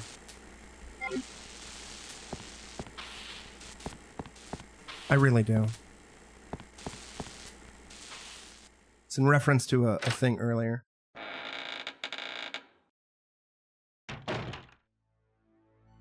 Good. Emu is cute. Everybody in chat's cute. Turntable cute. Okay. I figured that's what you were referencing, Emu, but you know, I didn't want to say anything because of certain things, but you know. Although, you know, maybe if I were to reference that and it gets picked up, I'll finally get become viral and get more followers.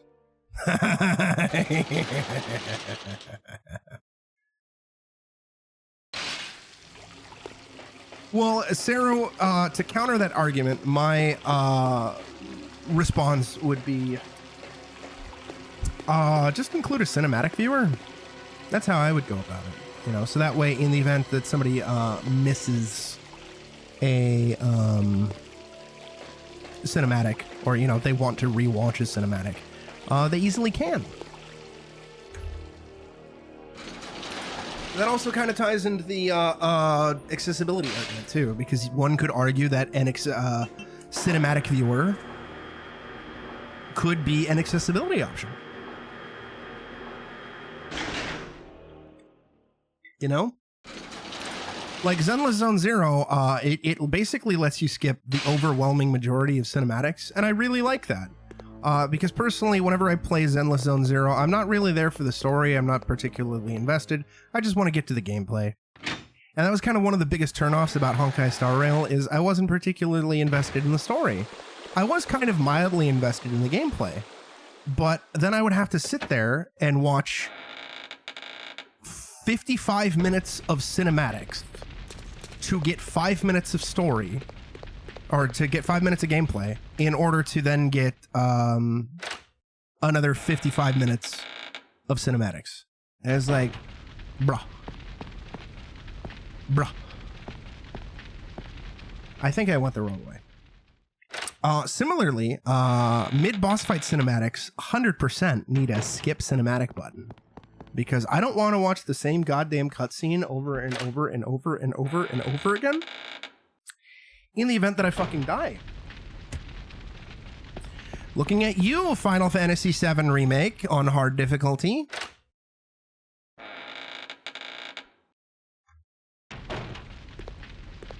See, that's the thing that kind of makes failure and death and game overs the most frustrating in video games, is when you have to sit there and wait to get back into gameplay. I don't need to watch the same fucking flashy 2 to 3 minute cinematic that is now colossally old fucking hat and annoys the shit out of me each time I fucking die. Stop it. And retroactively, I've taken away points from Final Fantasy 16 because I realized that it also, the mid-boss fight cinematics of that game, also cannot be skipped. And that's really shitty. Either stop doing mid-boss fight cinematics, or let me fucking skip the goddamn mid-boss fight cinematic. I don't want to watch the same goddamn mid-boss fight cinematic for the 50th fucking time if I'm at a difficult portion of the game. Stop it. Get some help. It is 2025. Cut that shit out. The fuck was the turntable? I think it's in the basement. Yeah, no, it's in the... Okay, yeah.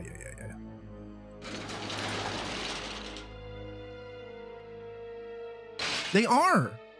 Also, forced walks in video games should be treated as cinematics, and you should be able to skip them. Especially on repeat playthroughs. Because, you know, I can mildly tolerate a sequence where you take away my ability to move on a first-time playthrough, because I'm trying to experience everything that the game has to offer. But if you give me a goddamn forced walk, then that shit really fucking sucks on New Game Plus and repeat playthroughs. Like, a lot of people were kind of shocked that I gave Resident Evil 4 Remake a lower tier than Resident Evil 4 Original. Long time no see, Chris. And if you exclude everything else, every other issue that I have with it, Still alive? I still would give it a lower tier because of the fucking forced walk at the end of the game. What are you doing here? I came for Alexia. Who? An organization hired me to capture her. Wait, you attacked the island. And my sister.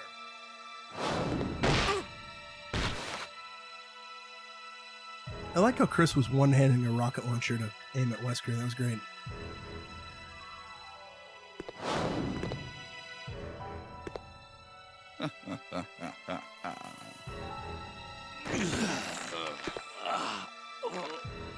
You have no idea how much I hate you.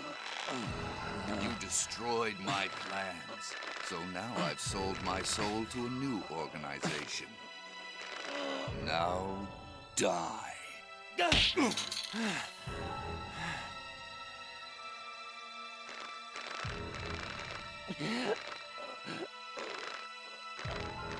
Here's a little secret, Chris.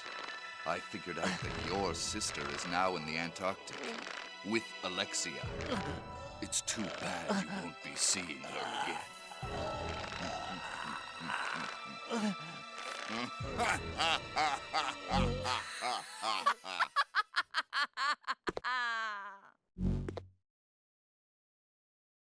Alexia?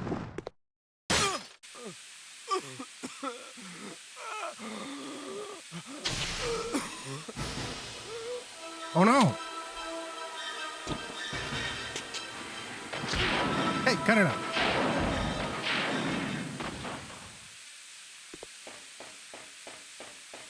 Yeah, I want every cinematic to be skippable, personally.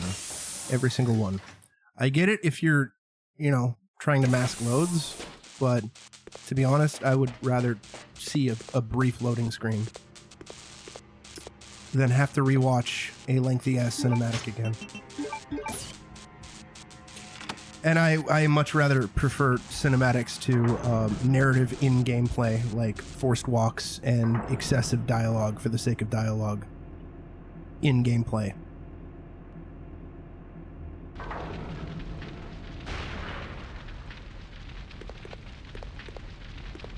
I hate it.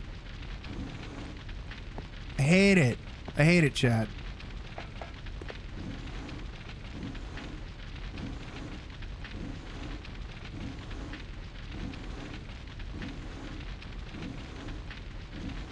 I just want gamey-ass games again, goddammit. You know, Devil May Cry has a forced walk sequence, Devil May Cry 5, and it's unskippable, but also the forced walk sequence is only 5 seconds long, so I can tolerate it. But very, very, very rarely will I find that a forced walk sequence is justified narratively. Every so often, there will be a forced walk sequence or a forced walk equivalent where you have like limited movement, where I'm like, okay, I can kind of see the narrative justification as to why this is a thing. But it still makes it really shitty on repeat playthroughs if I can't skip it.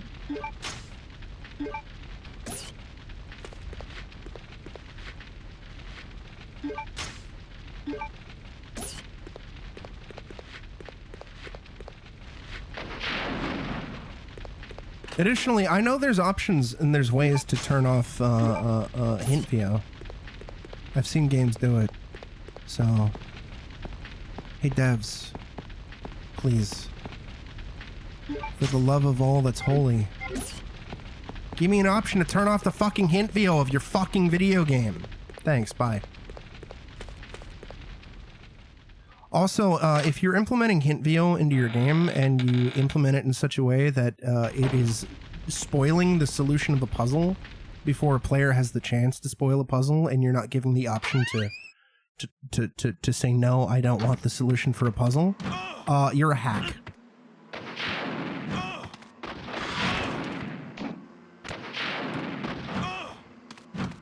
Do I have healing? No. Looking at you, God of War Ragnarok. I don't care if you patched it later. That's something you should have been fucking aware of at fucking launch. Nobody wants to have the fucking puzzle fucking spoiled for them fucking 60 seconds into fucking walking into the fucking environment.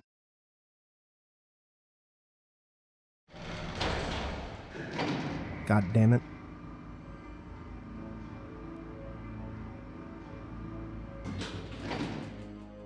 Oh, we didn't think this would be annoying. Bullshit. Bullshit.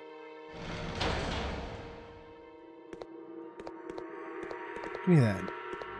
God damn it. Give me an item box, too. There we are. Am I being a petty bitch about all this?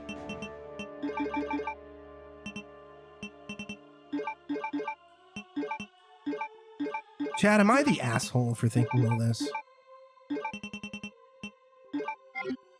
For just wanting to play a game and not have a fucking puzzle spoiled for me the minute I walk into the fucking room? Or not have the same fucking goddamn stupid ass hint VO play ad nauseum over and over and over again? Like, I still remember when I played Ratchet & Clank 2016, the remake of Ratchet & Clank 1. And, you know, the gimmick of that game is it's like Quark retelling the events of Ratchet & Clank 1. So he's like a narrator and everything like that. And as you're going through the game, you know, you get to sequences where you can swim. And there's an O2 gauge, you know, that tells you, hey, you're running out of oxygen. And, you know, when you get low on oxygen, Quark goes, Ratchet realized he could not breathe underwater. And I'm just sitting here like, oh, that's cute. It's like a cute little fourth wall gag about it. And then every single time for the remainder of the game, every single time for the remainder of the fucking game, until you get the device that allows you to have unlimited underwater swimming, like, you know, an O2 device, you know, like a oxygen tank.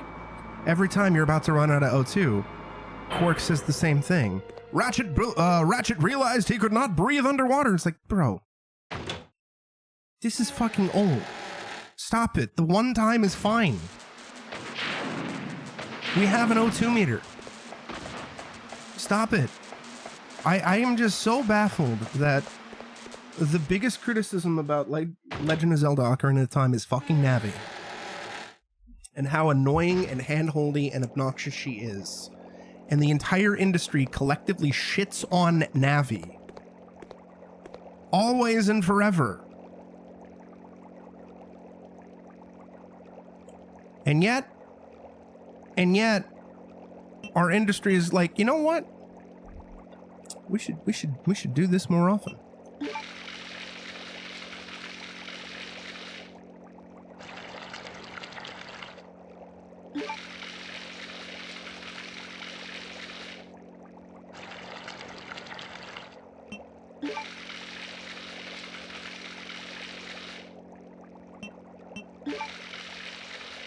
Should do this more often, chat.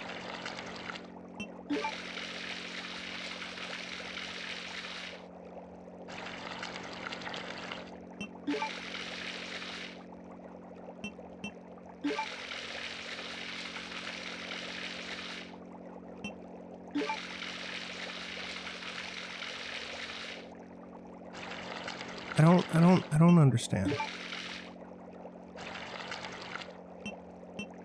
I don't think I could ever understand.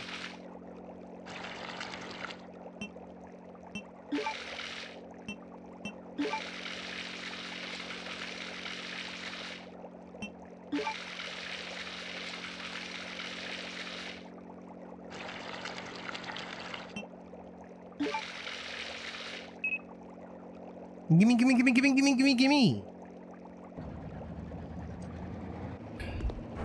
Oh no!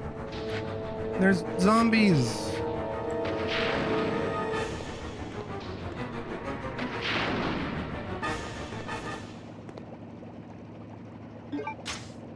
Like, even one of my biggest, like, in Resident Evil 2 Remake, for example, there's a little bit of hint VO that plays during the first William Birkin fight. And its timer, I think, is way too short. Like, I get it, because the only way to defeat Birkin is with the crane, and you have to knock him off into the pit. So I get that you really want to hammer that home to the player, that they need to do that. But especially given the fact that there's a trophy for, you know, beating the boss with only one use of the crane. Maybe don't have it set on such a low timer. You know, especially because you have to do a shit ton of damage to him before you use the crane in order for it to only work once. Like, to only use one crane.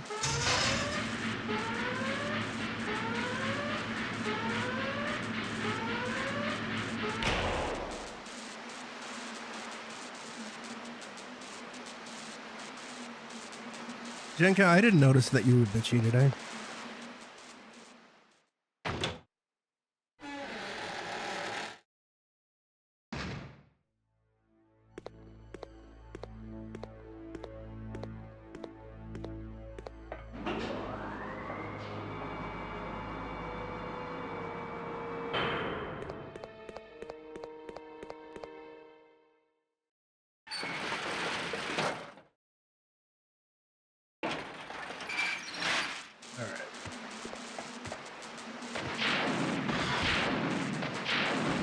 Go away!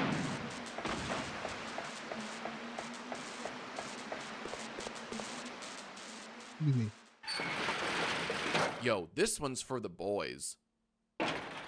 Yeah, this one's for the boys. Get away from me.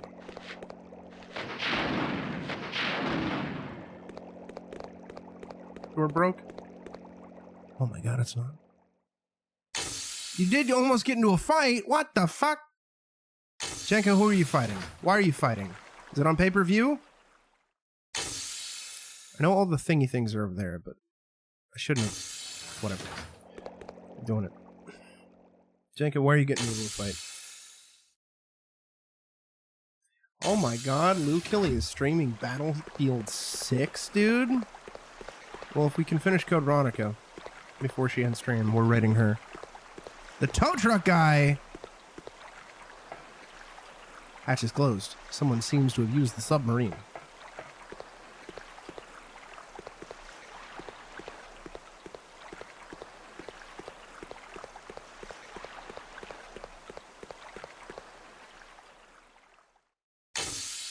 I have to set myself up so I can use FBI open up on Lou. Because every morning I wake up and I choose violence.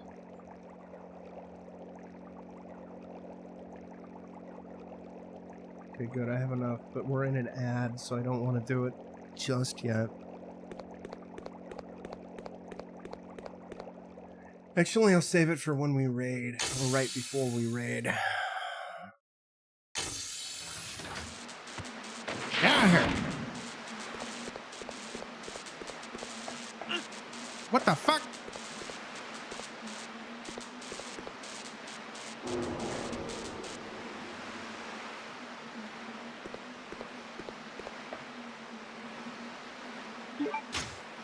Gimme, gimme, gimme, gimme, gimme, gimme, gimme!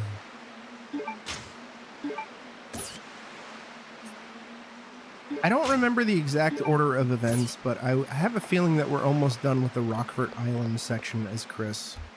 Or we're getting close. And if I remember correctly, Antarctica, while is lengthier with Chris than it is as Claire, is still not terribly lengthy. So I want to say that we probably have maybe about 2 hours of the game left. Maybe 3. I don't know. I hope we don't have too much longer left.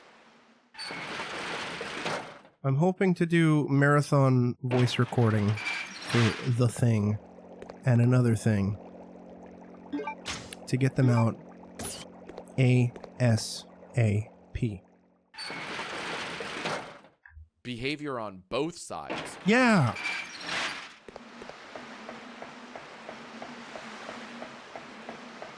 I like how I'm picking up all this shit that I don't really even need, dude. I mean, Claire can kind of use some of it, but yeah, we don't really need the bulk of it, dude.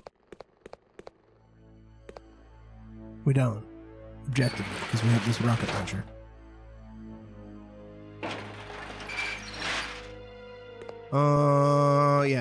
Yeah.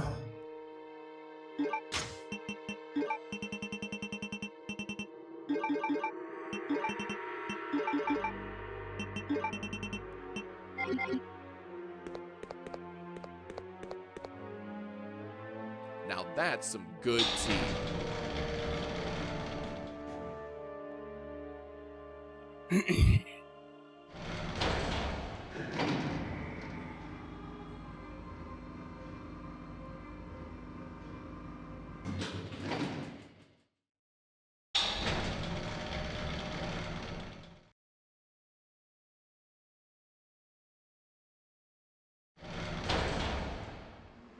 Oh, fuck, poison hunters. Just what we need. First we have normie hunters, now we have hunters that can poison you. Chat.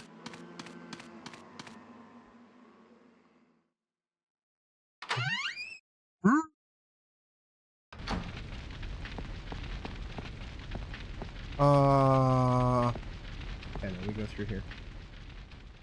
Bro really thinks he's smooth. I don't, though.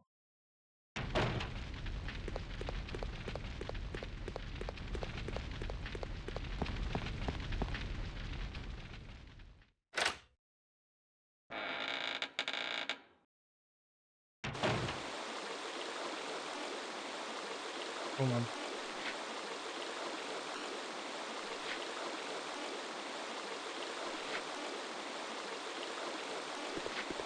Who's making that noise? Oh, fuck! What the fuck? Get off of me.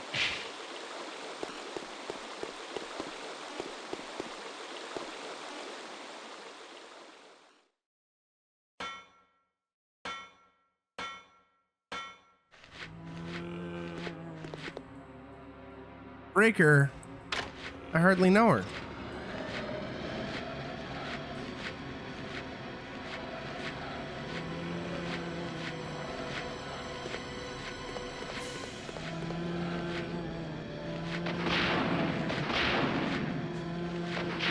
Yeah, all right.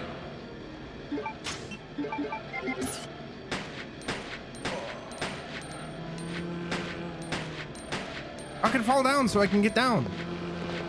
Thank you. Oh, cool. Zombies giving the wall head.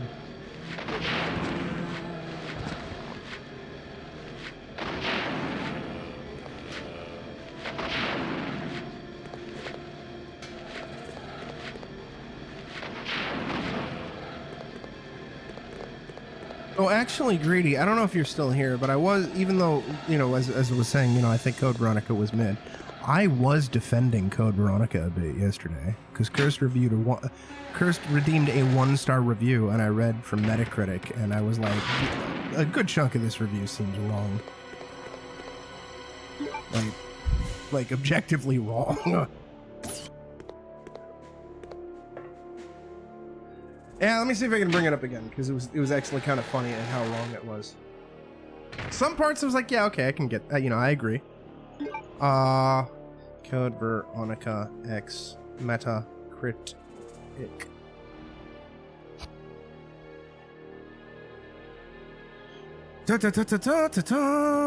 I want user reviews.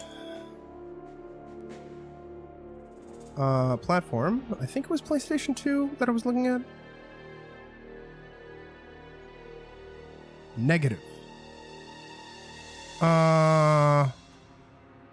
That wasn't it. Yeah, here we go. So this is a repeat of my review of yesterday. You're going to be mad and maybe get a laugh at how wrong some of this bits are. I'm going to mute it. Okay.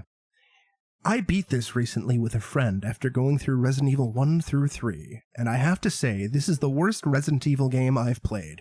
RE1 had its issues, but because it was such an innovator and tried many new things, many ideas worked, few didn't, it was excellent. Resident Evil 2 doubled the gameplay by adding multiple paths, new weapons, systems, more characters, and better plot, writing, acting. Resident Evil 3 added Nemesis, dodging, ammo crafting, and the best overall graphics and controls of the pre-RE4 series. Code Veronica does nothing new, and actually does almost everything worse compared to its predecessors. The pre-rendered cutscenes are all RE3 quality or better, with a few of them being very impressive with their technical prowess. However, everything else about the graphics are worse. The beautiful pre-rendered backgrounds are gone, and many environments have stretched out bland beige and gray textures. Character models textures are average for consoles at the time, but particle effects, especially exploding heads, are disappointing. Somehow, the sound effects have gotten worse, with many of the weapons lacking punch, and enemies sounding weak or obnoxious. Controls are frustratingly worse than RE3, with a lacking of dodging and poor auto-aim tracking, making fighting airborne targets a nightmare. Okay, I'm just going to stop right here. 1. Resident Evil Code Veronica was a Dreamcast game and then later a PlayStation 2 game. Objectively, it is one thing to prefer pre-rendered backgrounds. That's fine. But objectively, for a game that came out in early 2000 and was one of the first games from that console generation, the graphics are fine. The textures are fine. More specifically, too, the dodging in RE3 is very janky, objectively. Most RE3 veterans will admit that the dodging in ye old RE3 are pretty terrible. It's pretty terrible. It's very inconsistent. It's not very good. Additionally, fighting airborne targets as a nightmare or whatever. Fighting airborne targets has always been a nightmare in the fixed camera angle Resident Evil games. Always. Always. Even in the 3D entries. It's a nightmare. Trying to shoot crows in Resident Evil 1 and Resident Evil 2 is fucking annoying. And the only airborne targets in Resident Evil Code Veronica are bats, and outside of the final Alexia fight, which I will give you, the final Alexia fight, the first-person linear launcher sequence, is a giant fucking pain in the ass. More so than normal. But still, shooting bats is the same as shooting the crows. It sucks across the board. It sucked in RE1, it sucked in RE2, it sucks in RE3. That's why most people don't do it. There's no real reason to replay the game, and the bonus mode you unlock gives you no unlocks for the regular game upon completion. That is objectively a lie, because you can unlock the linear launcher for single player, if I recall correctly. On top of all of this, you have to deal with unintuitive game design, with every map feeling like a maze. None of the maps really feel like a maze. Bosses that stun lock or one-hit KO you. There's only one boss in the entirety of the game. No, two bosses in the entirety of the game that I am aware of that have a one-hit KO. And that is Nosferatu and the first Alexia fight. And the first Alexia fight is relatively easy to avoid. The Nosferatu fight, admittedly, is kind of shit, and it's less of a one-hit KO, and it's more of he knocks you and you happen to slide off a platform. And that is kind of shitty. A ton of recycled areas. That's a staple of basically the entirety of the Resident Evil franchise up until this point. And the final act's chain of bosses will leave you stunned at the ridiculousness of it all. Not really. It's kind of par for the course. Resident Evil Code Veronica is playable, but this is an 80s B-movie caricature of a Resident Evil game. I hate to break it to you, but every Resident Evil game is an homage to 80s B movies. It feels like it was crapped out by Capcom's B team in terms of interns and temps. I also hate to break it to you, but Code Veronica was actually done by the quote-unquote A team. It was the same dev team, if I'm not mistaken, as Resident Evil 2, because it was a different team that was doing Resident Evil 3. This is a 1 out of 10 review. Now, again, there's some concepts, that, again, I agree with, and, I'm not the biggest fan of Code Veronica, but a lot of that shit's kind of fucking hyperbole, in my opinion. Like, to drum up, like, ooh, I hate this game, it's not a good game, but, like, come on now. Come on now. Come on now. Come on now. Let's be real. Let's be real. Let's be honest. Also, if you think this is the worst Resident Evil game you played, then you clearly haven't played a bunch of Resident Evil games, because I like Survivor, but Survivor is objectively a worse game. Objectively. I like Survival because it's stupid. Because it's stupid and it's dumb. But it is a worse game by a country mile. Oh shit.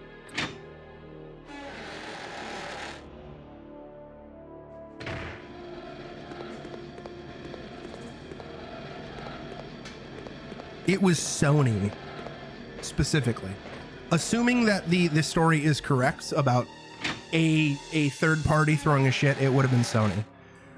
Because of the fact that Nintendo didn't really have access to Resident Evil up until this point. It had the N64 port of Resident Evil 2, and it had Resident Evil 0 in development, but that's it.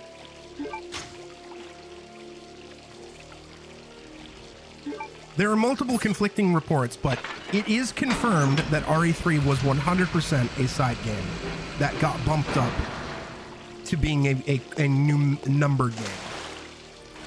And actually, one of my biggest pet peeves with Code Veronica is not with the gameplay itself, Grady.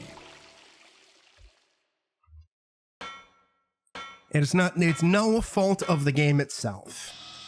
It's that I think deep down, even with Resident Evil Nemesis being a thing, Code Veronica should have had a number on it. And that's less of an issue with the game itself and more of an issue with Capcom. And again, this is coming from somebody who's not a big Code Veronica fan. I don't care what the number would be. I don't care if the number is 3 or 4. But it should have had a number, especially given the fact that Code Veronica arguably has a hell of a lot more going on for it. Like, in terms of the greater Resident Evil narrative, shall we say, than 3 does.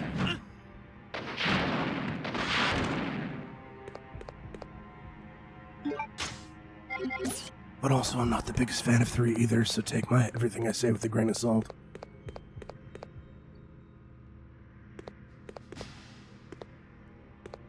God damn it.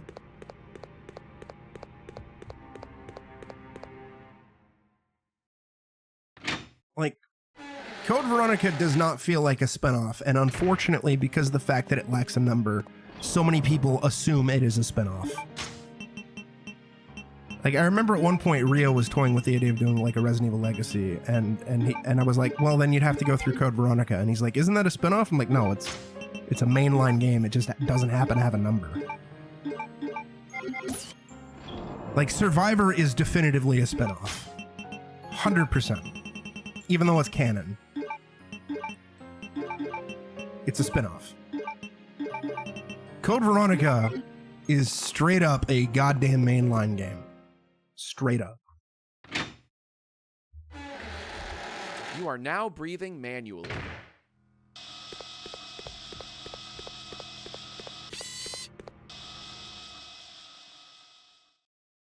But what do I know?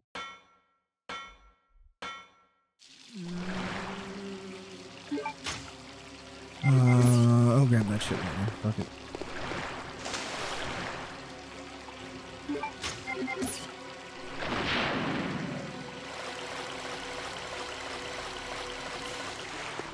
And this is no shade to Code Veronica itself, again, despite me being more mixed on it.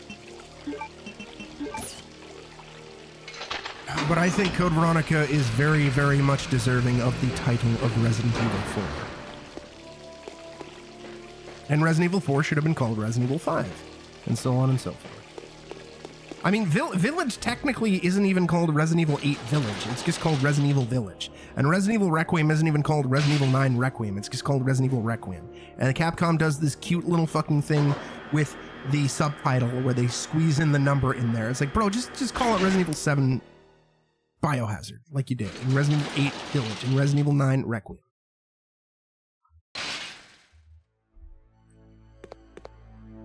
They did. No, that's 100% it. But I still would have just called Code Veronica just Resident Evil 4 Code Veronica.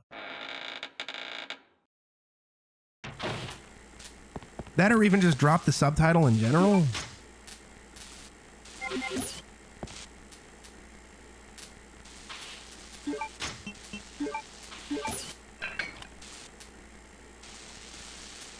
But what do I know? That's also why you have a bunch of thick bellends who are like, ooh, you should remake Resident Evil 4 next. Without realizing that it's Code Veronica that would be next. But then again, you also have some people going, I don't like Code Veronica, it shouldn't get a remake. It's like, bro, then that's exactly why fucking Code Veronica should get a remake, you fucking hack. I'm so tired of this, Grady.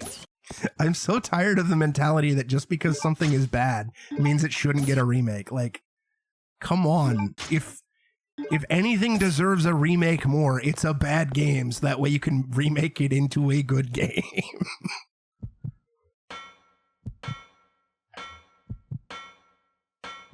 They shouldn't remake Resident Evil 0 because that was a bad game. Now fuck off. Eat shit. Oh, good. Ew, we got spider gore on the camera. Hey, what the fuck? Oh, shit.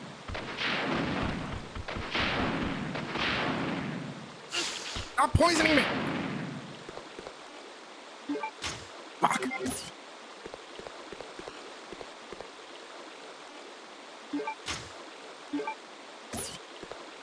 I really don't want to backtrack. The fucking goddamn blue herbs.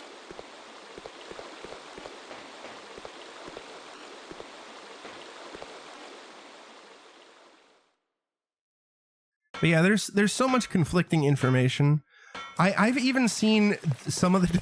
I've even read, Greedy, that some of the developers who worked on 3 have retroactively said, no, Resident Evil 3 was always a mainline title. It was never a spin-off that was upgraded to mainline. It's like, guys, get your fucking story straight, please.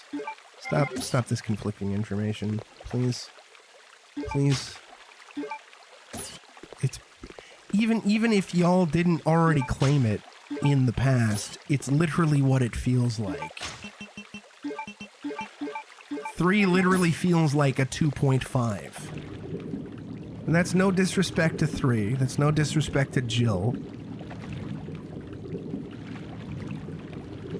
It feels like it is Resident Evil 2, but they didn't really add much to it. Like, you know, it's like the quick expansion that you pump out. You know?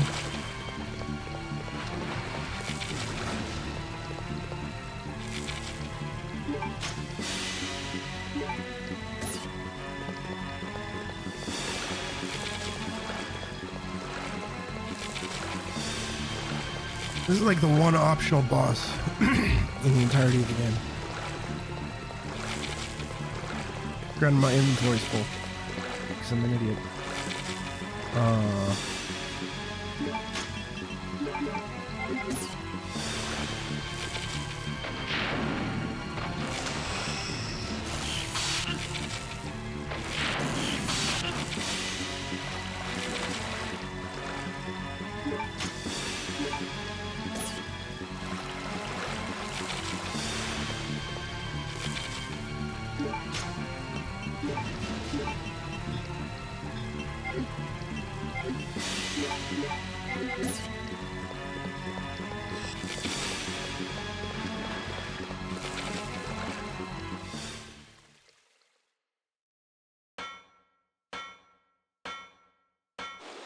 Like it's pretty wild. It's pretty wild.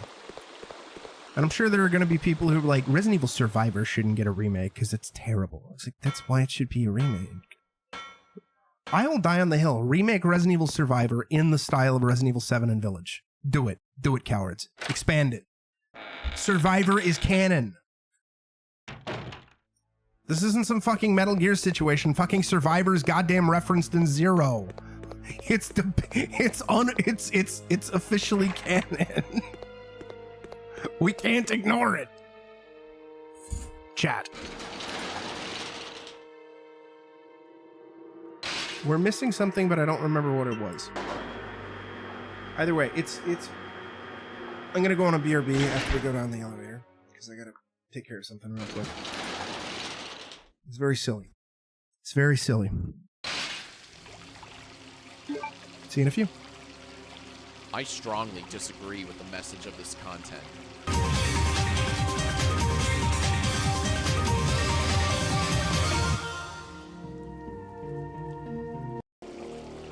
All right.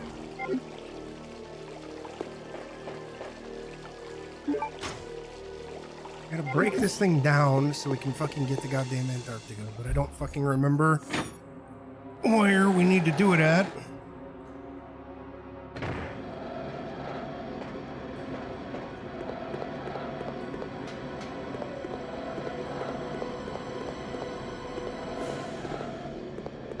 Here.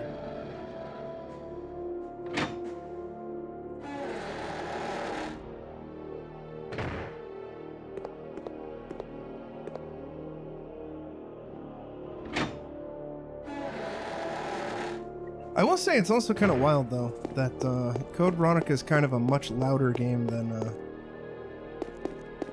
RE1 through 3. Like, its mix is louder. After going through 1 through 3. Unless they fucked up the audio somehow with the emulated versions on PS4 and 5.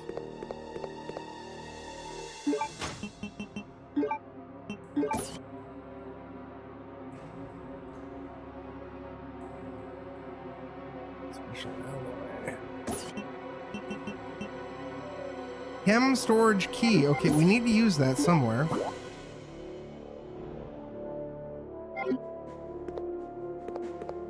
God damn it. Wait a minute.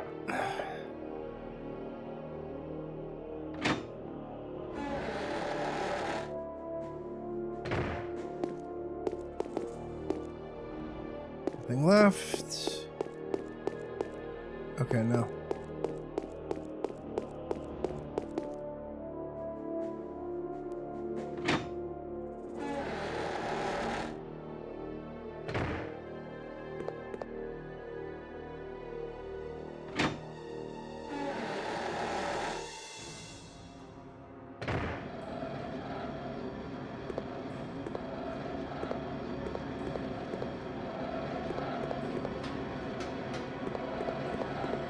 I'm not even necessarily...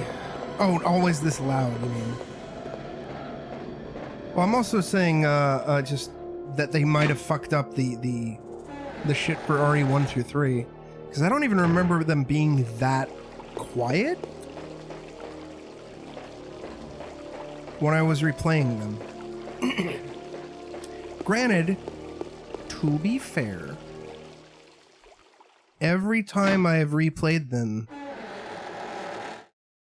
on stream has actually been through unofficial emulation.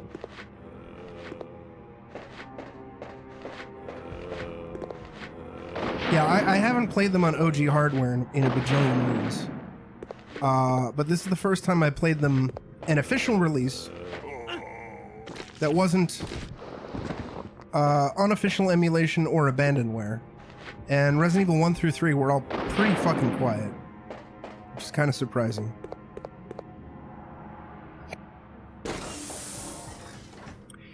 Incidentally, I kind of hate that.